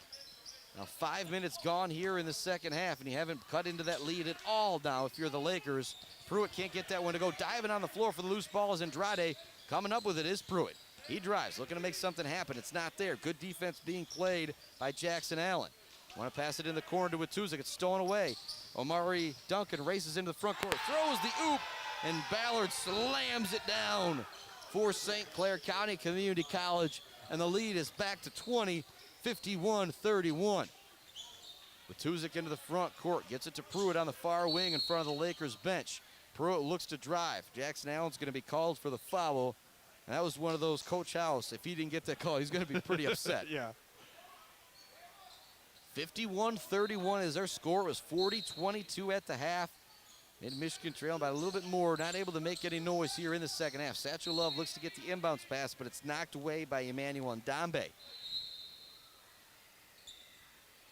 Watuzik inbounding it from underneath the zone hoop. Nothing there. Finally it goes into Satchel Love. Love creates a little bit of space. He gets it to go. Satchel Love now has 8 points. He's played well. 51-33 our score. An 18-point lead for St. Clair County Community College. Deep triple is up and no good from Jackson Allen, pardon me, but it wouldn't have mattered. It was an offensive foul on the screen. I believe that foul is going to be going against Ndombe, one of the first mistakes he's made here tonight. He's got 9 points, all of them coming in the first half. He's been good defensively. He's been great rebounding the ball. Satchel Love's going to get a break. Coming in for him is going to be Enrique Andrade. Noah Pruitt looking to use the screen. Nice double team, not allowing him to get the ball down low to Lewis. Lewis is going to lose the ball for a moment. They're going to say it was last touch by St. Clair. I think Lewis thought that was off of him. Yeah. But he'll keep the possession. And head coach Dale Voss does not like that from St. Clair. When you got the big lead, you can't get too upset. Andrade gets the inbounds pass. A lot of contact as he puts up the shot, but the sophomore via Buckley in Brazil gets it to go. Back to a 16-point game. Lakers need to get a stop right here. Jackson Allen has it near the half-court line, being hounded by Pruitt. Goes to Riley Bug. Bug's had the offensive hand here in the second half. Being guarded by Mason Watuzik. He gets a screen, drives in, and gets a beautiful right-handed lay-in to go right at the rim. Riley Bug with a beautiful drive. He's got 11 points here in the first 6:15 of the third quarter. Watuzik, elbow jumper, knocks it down. Now they're going to start that 5-second call. In a hurry here if you're a little bit for St. Clair. They do get it in to Jackson Allen. 13:27 left to go. It's 53-37. Closest the Lakers have been here in the second half. Amari Duncan has the ball at the top of the key, being guarded by Isaac Hungerford. Couple of post moves. Duncan loses the dribble. He's going to get bailed out on the foul call right there. Isaac Hungerford doesn't like to call, and that's one of those, you know, if you're listening from St. Clair, we are homers, you know, giving your kids lots of credit here today. That's a tough one going against Isaac Hungerford, and I'm going to say it's because Amari Duncan just kind of dribbled the ball a lot near that half-court line, trying to create, so not the half-court line, three-point line. And he ends up drawing the foul. You know, I think that's one, too, where I think some of the mid players are getting a little frustrated because it seems like St. Clair's really checking them, hand-checking them on the defensive end, and then they're getting called for some of these similar type plays, and you can see the frustration starting to build. Second free throw goes down for Duncan. He now has 7 points. Watuzik across the half-court line, goes ahead to Hungerford. Hungerford up fakes, gonna drive in a lane, create some space, nothing there. Good help defense from Ndombe. Working all the way around in the corner, it goes to Andrade. Andrade with an up and under move, he's gonna draw the foul. Nice job by Enrique Andrade. Went to drive, wasn't really at the near side of the hoop because he had the really long arms of Ashton Nance there. So he went to go up and under, and he drew the foul on Riley Bug. I think he kind of got lucky, too. He kind of bobbled the ball as he was going up. I think that forced him to go up and under. Andrade's first free throw, no good.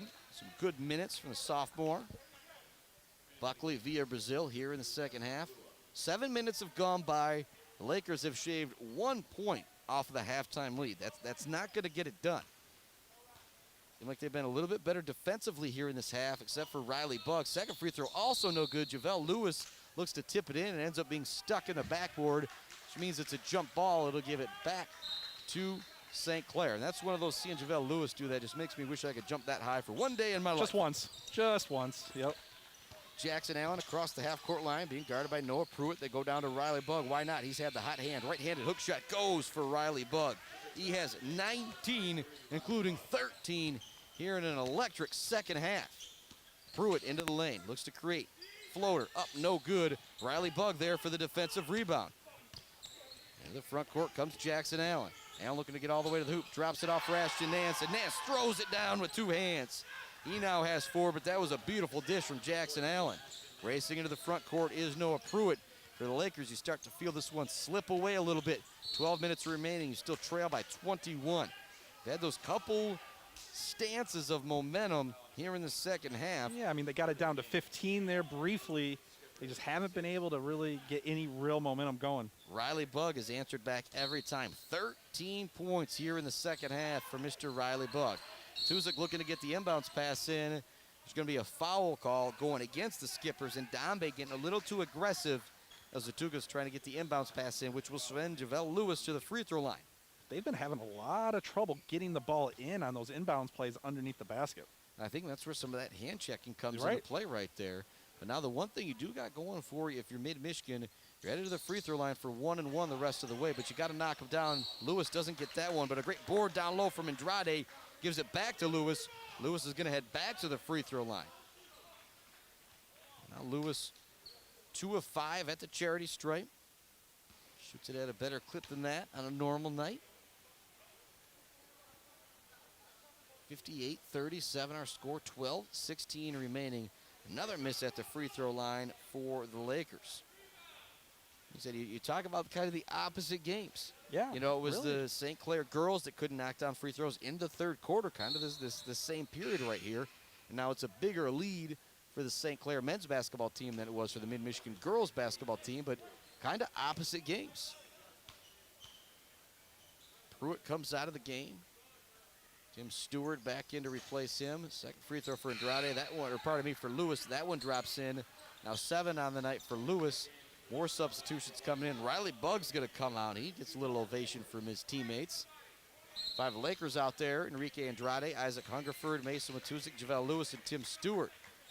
Jackson Allen, Ashton Nance, Trevor Doors, Kevin Abula, and Karan Clayton out there for St. Clair. Ball goes down low to Doors, being guarded by Enrique Andrade. Good defense by Andrade, staying straight up. Doors gets it to go. He now has 6 points. Watuzik races into the front court, leaves it for Andrade. Andrade drives in, back to Watuzik. Watuzik looks to fake, and hey, you're starting to catch up with this basketball, this quick pace a little bit more. You saw that one. Yeah. 11:53 left to go here in the second half. Not trying to give myself too much credit. 60-38 our score. I got the one name right, the Canadian name, and then I got the travel, so you're working not a bad night. Working your way up the ladder. And it hasn't been a good night for the Lakers. Beautiful drive from Karan Clayton. He gets all the way to the 10 and lays it in for his first 2 of the night. And the lead is 24 now. The Lakers trail. Tuzik has it. Gives it to Hungerford. Hungerford's going to try the triple. He needs it. No good. Foul down low. This one's going to be going against Boers. He just kind of pushed Javale Lewis out of the way. And he kind of had like the hand in between the shoulder blades. It's an easy foul call for any official right there. But if you're Boers, you're kind of thinking, I'm all right. 8 points for Kevin Abula, 6 for Christopher Ballard, 1 for Cameron Hudson, 2 for Karan Clayton, 9 for Emmanuel Ndambe, 4 for Ashton Nance, 19 for Riley Bugg. Another missed free throw for Lewis as well. 7 on the night for Omari Duncan and 6 for Trevor Boers. Great balance from this St. Clair team. Ashton Nance has it down low, being guarded by Lewis. Gives it to Boers at the free throw line. Boers knocks it down. Trevor Boers now with 8 points. 64-38 our score, 11-10 remaining. And start to get to the point where you don't even think about winning this game. You start thinking, all right, what can we get going momentum-wise for our team heading towards Friday when we got another really good team coming in. Absolutely. In GRCC. And talking with Coach House in the girls pregame, he said very important to win 3 out of 5, 4 out of 5 of these games, or it's going to be a very, very tough first-round matchup for the Lakers once you get into tournament play. Stewart's able to get that free throw to drop in. Stewart just 3 points on the night. Kind of fill the stat sheet guy for this Lakers team. Look at his numbers, 15, 5 and 5, 7 and 5. Micah Kramer coming in to replace Isaac Hungerford. 11:07 remaining here in the second half. A big lead for St. Clair Community College, 64-38. Second free throw, no good. Lewis comes up with a rebound. He throws it down with 2 hands. Second free throw, no good for Stewart, but he ended up getting another point out of it. Now Stewart, a little bit of full court defense going against Cameron Hudson. Hudson gets it over to Karan Clayton. Clayton back up to Trevor Doors. Now we're on the far wing, looking to drive, find some space as Hudson. It's not there, though. And there's a little bit of a hook as Hudson cleared some space on Tim Stewart. And Stewart's going to get called for the foul call right there. Talked about that hook earlier in the first half. It was a nice offensive move for, I believe, that was Satchel Love. And the same thing happening right there. You want to see that called on the offense if you are a coach. Cameron Hudson's at the line, 4-2. He had 1 point in the first half as he split a pair very early in the ball game. Sophomore out of Detroit. Actually, 1-on-1 situation. He doesn't get that one to go. Andrade comes up with the rebound. Gets it to Watuzik, ahead to Stewart. Stewart looking to get all the way to the hoop. Gets there, can't quite get the lay-in to go. Long rebound is tipped into the hands of Kramer. Up ahead, here comes a throwdown for Abula. As he throws it down with the right hand. Kevin Abula now into double figures, and everything running away from the Lakers here in this one. Watuzik in the lane, leaves it down low for Lewis. Lewis up fakes, puts up the shot, blocked by Boers. Great defense down low from Trevor Boers, not going for the up fake. Into the front court. Deep triple try for Abula. He buries it. Abula now with 13, and everything is going the way of the skipper. You got to have a timeout here. 69-40 is our score. There will be a timeout on the floor. It's a 29-point lead, 10 minutes remaining in the ball game. We'll take that break. 69-40, St. Clair Community College with the lead over Mid-Michigan.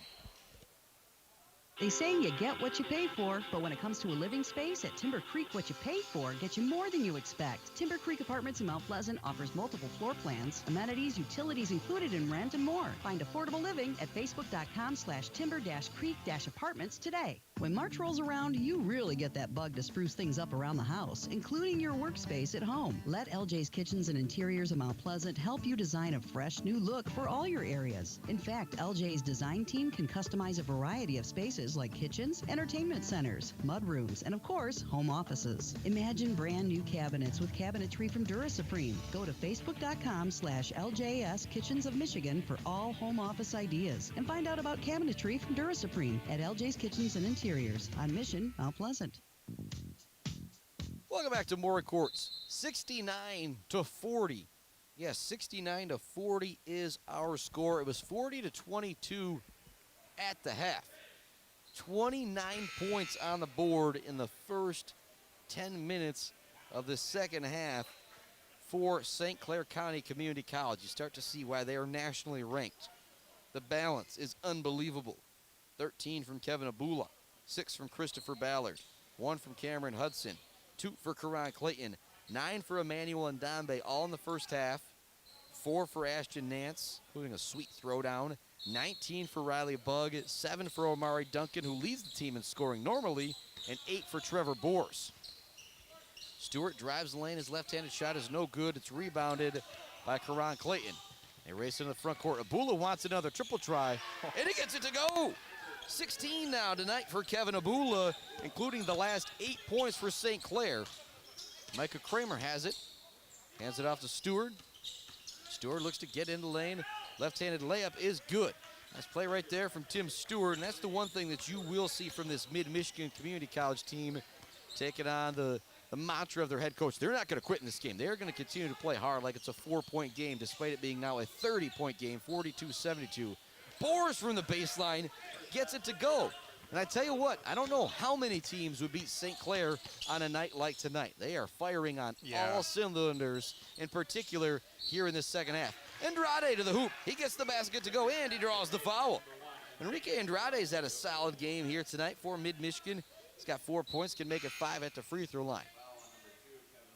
Except there's that smaller school in the Mid-Michigan area, you know, D2, D3, that's looking for that guy that's going to be a workhorse for you whenever he comes out on the floor. Enrique Andrade is that guy. Absolutely. Can't get that free throw to go to finish the animal play. I feel like I might have jinxed him on that one. Rebound is gathered by St. Clair. Goes into the hands of Karan Clayton, the freshman out of Detroit. Brings it up into the front court. Gets a screen from Abula. Abula gets it down low to Boers. Boers, the left hand, kind of forces it up. He had a teammate open in the corner. Could have knocked it to Andrew Geiger. Here comes the Lakers into the front court. Stewart, spin move in the lane, loses the handle. It's recovered by Geiger. Geiger into the front court. Loses it for a moment, but it's recovered by Cameron Hudson. Hudson's going to be fouled in the front court by Tim Stewart. Now we'll have Hudson, I believe, heading to the free throw line where he is currently 1 of 3 on the night. Like I said, just not the kind of night you wanted if you're Mid-Michigan, but one of those after the game. Hopefully remember some things are more important than basketball. The causes that they're here for tonight. Ending racism, childhood cancer, mental health awareness, suicide prevention, the causes that they're all talking about trying to play for here tonight. Something that's bigger than basketball. They can all take that away tonight. Yep, absolutely. And again, too, it's old adage in sports. It's never as bad as you think it is. You know, this mid team, they're a lot better than what you're seeing tonight. But St. Clair is just, they're playing out of their minds all around. You know, sometimes you have 1 or 2 guys that are having a really hot game. These guys all across the board, defensively, offensively, they've really put it together tonight. Yeah, whether it's been Riley Bugg at the beginning of the second half, Kevin Abula here in the later part of the second half, or a combination of guys in the first half, they've had somebody that's been hot on the floor, and if that hasn't happened, they've killed the offensive rebounding. They look to get the ball down low to Geiger. He loses it for a moment. It goes out of bounds. Actually, there's going to be a foul going on Geiger after he lost the ball, so it'll go back to Mid-Michigan. And they'll walk to the other end, and we'll have more free throws with the clock stopped.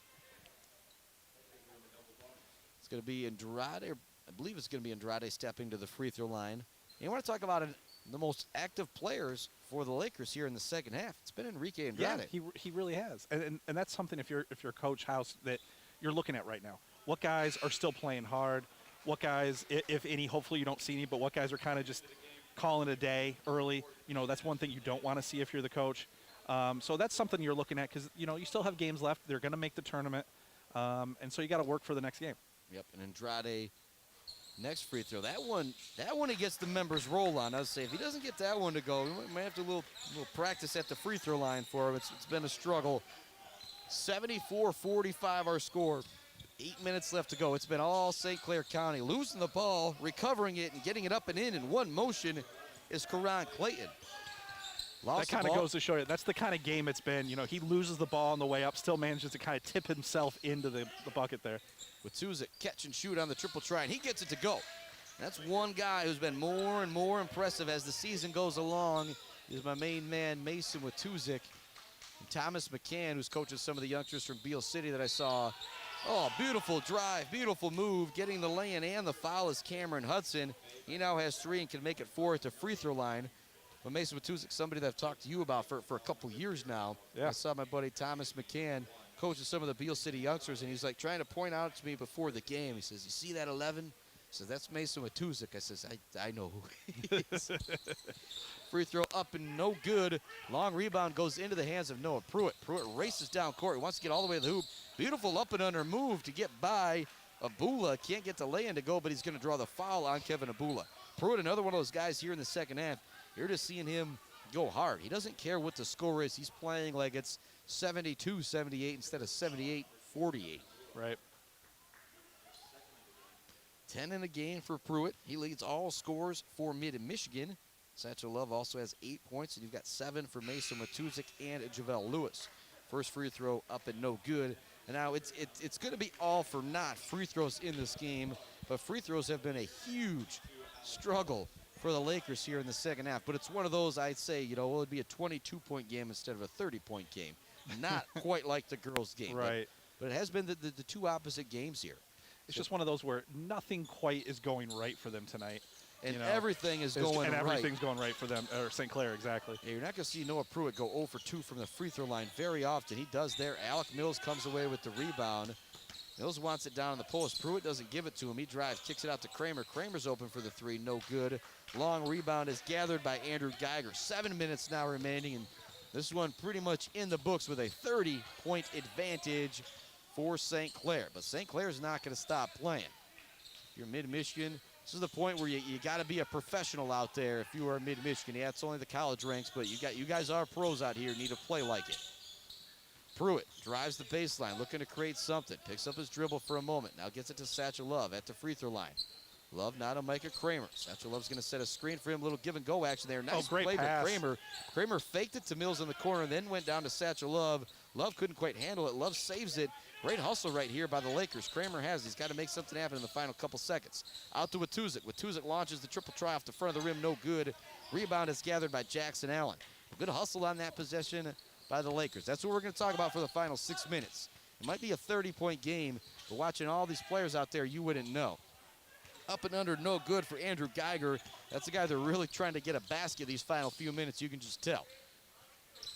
Kramer has in the front court, leaves it to Watuzik. A beautiful crossover from Watuzik. He gets in the lane, no good. Great job by Riley Buggs staying straight up on defense. He has been fantastic here in the second half. You think about that J&R Engraving player of the game, very rarely do we give it to an imposing player, but it's got Buggs' name written all over it. It's not just points either. He's done it on the defensive end. He's done it on the offensive glass.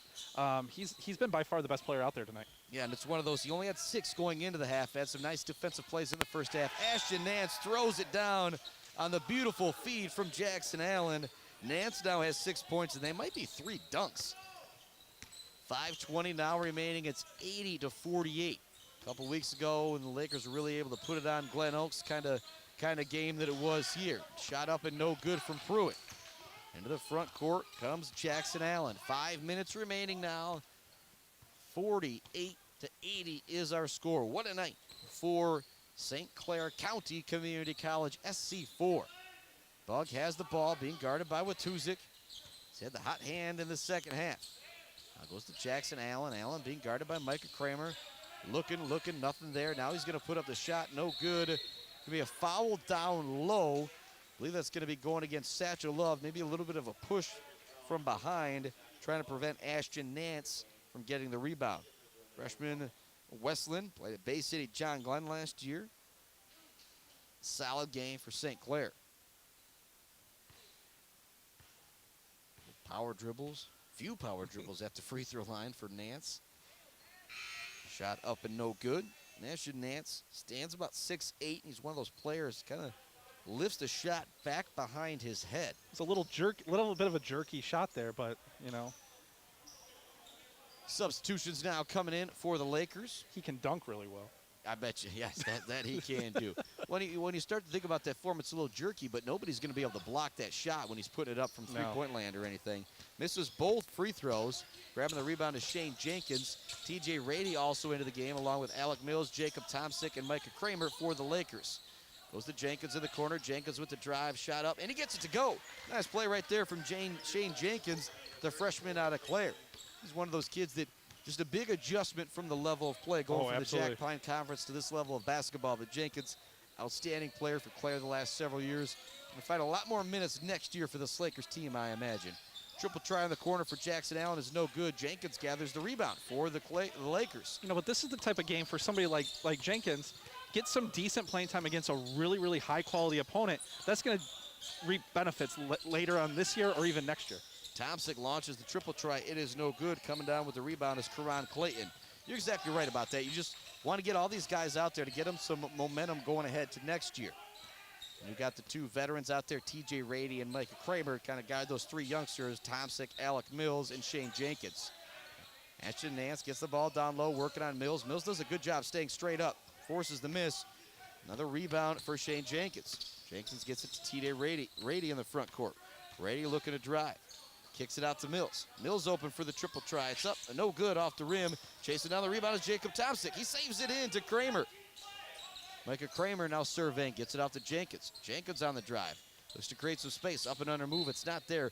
Great job by Ashton Nance. Those were a couple quick, good post moves out there from Shane Jenkins, but Nance knows he's 6'8", just stayed straight up down there. And after those moves, Jenkins turned, looked back at the hoop, and man, the big 6'8" guy's still there. And a really good play by Tomsic, too. He dove into the stands over here, going for that loose ball. When you're down 30 with 3 minutes to play and you're still doing that, that's all about coach right there. He's got a good culture in play here. Yeah, it's a guy we don't want to run into on a Saturday morning out here because he's just going to go a lot harder than we are. TJ Rady. We both have bad knees, and he would break our knees in half at that point. TJ Rady misses the three-pointer from the corner. Zach Miller getting ready to check back in. And pardon me, for those of you who joined us for the first half, when I mistaked Walker and Miller, just had those numbers mixed up. Bohr looks to catch the alley-oop pass. Mills tips it to make it difficult. Micah Kramer comes away with the loose ball. 2:50 remaining now in the ball game. Kramer in the lane, turns, fires, and he gets it to go. Nice looking play right there from Micah Kramer, a sophomore from Unionville Sebewing. And a great job this year for this Lakers team. He was the guy that was in the starting lineup, and I don't even want to say lost his starting job to Satchel Paige, but he's done a great job coming off the bench since then. Abula launches the three. It's no good. Kramer comes up with the rebound. Kramer looks ahead. 2:25 now remaining. Get a lane, not there. Makes a nice no-look pass to Tomsic. Tomsic in the corner to TJ Rady, and Rady buries the triple for the Lakers. His first basket of the game. He gets in the scoring column. And you're already thinking baseball. You called him Satchel Paige there. Oh, boy, my bad. You know, I'm sure he can play baseball, though. He's a good enough athlete. I would not be surprised. Sometimes you get those guys with long arms as pitchers. They can be deadly. Here's another triple for Kevin Abula. And now we just have a timeout that I believe is going to be a substitution timeout, so we'll pretty much keep things rolling. 1:59 left to go. That triple made it 83-55. You've got 19 on the night from Kevin Abula and 19 from Riley Bugg. But Abula's points a little bit more in garbage time. Riley Bugg has been the main man here tonight, especially at the beginning of the second half. Miller has the ball out near the three-point line, drops it off to Kramer. 1:45 left to go. Kramer gets it to TJ Rady in the corner. Rady looks to drive. Spin move, fade away, no good. Nice rebound down low from Ashton Nance. 1:30 left to go here in the ball game. It is a big lead for St. Clair. They lead by 28, 83-55. Get the ball down low, back up to Abula. He's open again for three. This one no good. Coming away with the rebound is Zach Miller, and down with an injury is Andrew Geiger. It's the one thing you don't want to see in these final moments. Tomsic is going to be fouled as he goes to the hoop.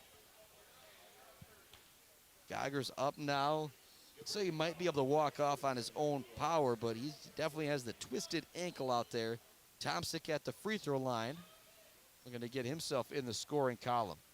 Geiger's going to take a slow walk over the sideline and get some help from Coach Dale Voss. Some nice minutes late here in the game. A few more minutes than he's used to playing. Youngster out of Brown City, Michigan. St. Clair is going to move to 9-2 on the year. They average 82 a game. They're at 83. Mid-Michigan moved to 5-5 on the year as Tomsic knocks down the free throw. So that J&R engraving player of the game. Rarely do we pick somebody not from Mid-Michigan. I'll say it again, all about Riley Bugg, what he did in the opening of that second half. Tomsic gets both of those free throws to go down to get himself in the scoring column. Our final minute here. Coming across the half-court line is Jackson Allen. Jackson Allen hasn't scored here tonight, but he's done great playing point guard. He's had a couple nice assists to drive in the lane. They leave it off, and Nance gets another throwdown. 8 points on the night for Ashton Nance, and at least 3 of them coming from dunks here in the second half. Rady has it across the half-court line just to get it to Miller, but Nance is out there playing tight defense. They go to Shane Jenkins. Jenkins working against Dory, gets in the lane, and gets the runner to go. Nice play right there from Shane Jenkins. You know, he's come in and given them some solid minutes here in the last, 6 minutes of the game. He's looked good. He looks like he knows what he's doing. He's starting to get the feel of the game. You know, because like you mentioned, the speed coming from Claire down to here now, there's a big difference. Triple try is up and no good for Abula. Coming up with the rebound is once again Shane Jenkins. Gets it to Tomsic. Tomsic leaves it to Rady. Rady with an up and under move draws the foul. He'll head to the free throw line. 23 seconds left to go. That foul is going to be going against Trevor Bors.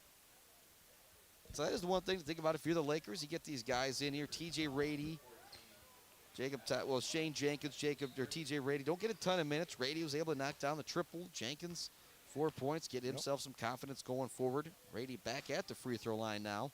Get that one to go. free throws have just been abysmal tonight for the Lakers. We're not going to go through all those final numbers, but it's been a struggle from the free throw line. Wouldn't have made a difference in the game, but second one also no good for Rady. Grabbing the ball is going to be Ashton Nance, and he'll hand it off to Jackson Allen, who will dribble out the clock. You know, and with the free throws too, I think that's going to be an anomaly because typically, you know, we've watched multiple games this year. They have not shot poorly from the free throw line. So, you know, sometimes you just have a game like this, and you kind of you burn the tape, you break the VHS tape, and you call it a game. Yeah, this might definitely be one where you do the old break the tape thing, because it was one of those that you didn't play great, but everything just bounced against you. It's just, you know, the culmination of everything turned into a rough one. 85-59 our final. Be back to put a bow on this doubleheader with our Mid-Michigan College Foundation, our Mid-Michigan College postgame show coming right up. MAC TV Network is a local public access station that offers a variety of services, from in-studio interviews, wrestling, and so much more. We cover local concerts, sporting events, and activities around the community. Members of the community can come in and take a free workshop to learn anything from editing to camera work. Broadcasting on Charter Channels 187 and 191, serving Gratiot, Isabella, and Clair counties.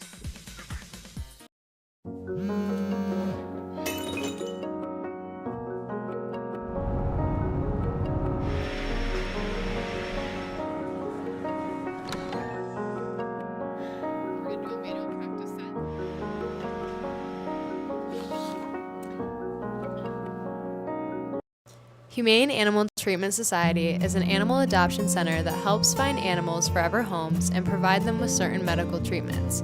There are many ways you can help their cause.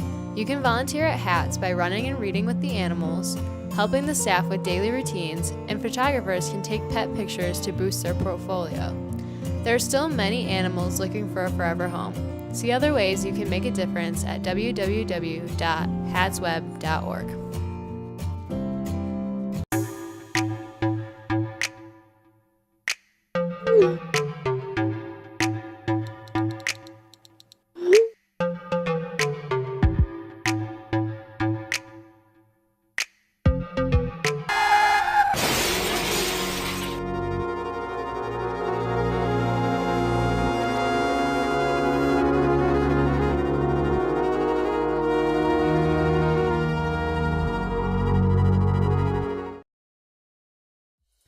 MAC TV Network is a local public access station that offers a variety of services, from in-studio interviews, wrestling, and so much more.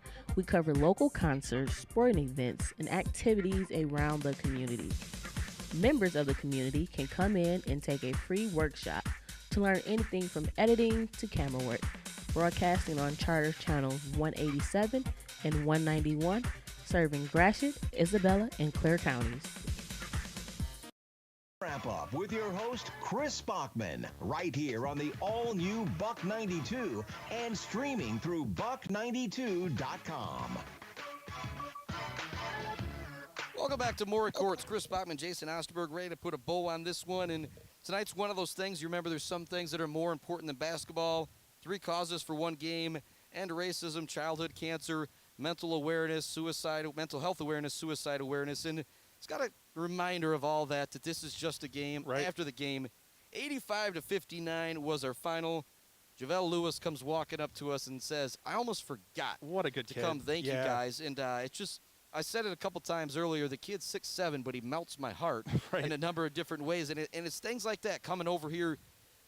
Let's be real. You and I lose 85-59. I'm storming out of the gym, most likely. I'm not happy with the way things have gone. Not this kid.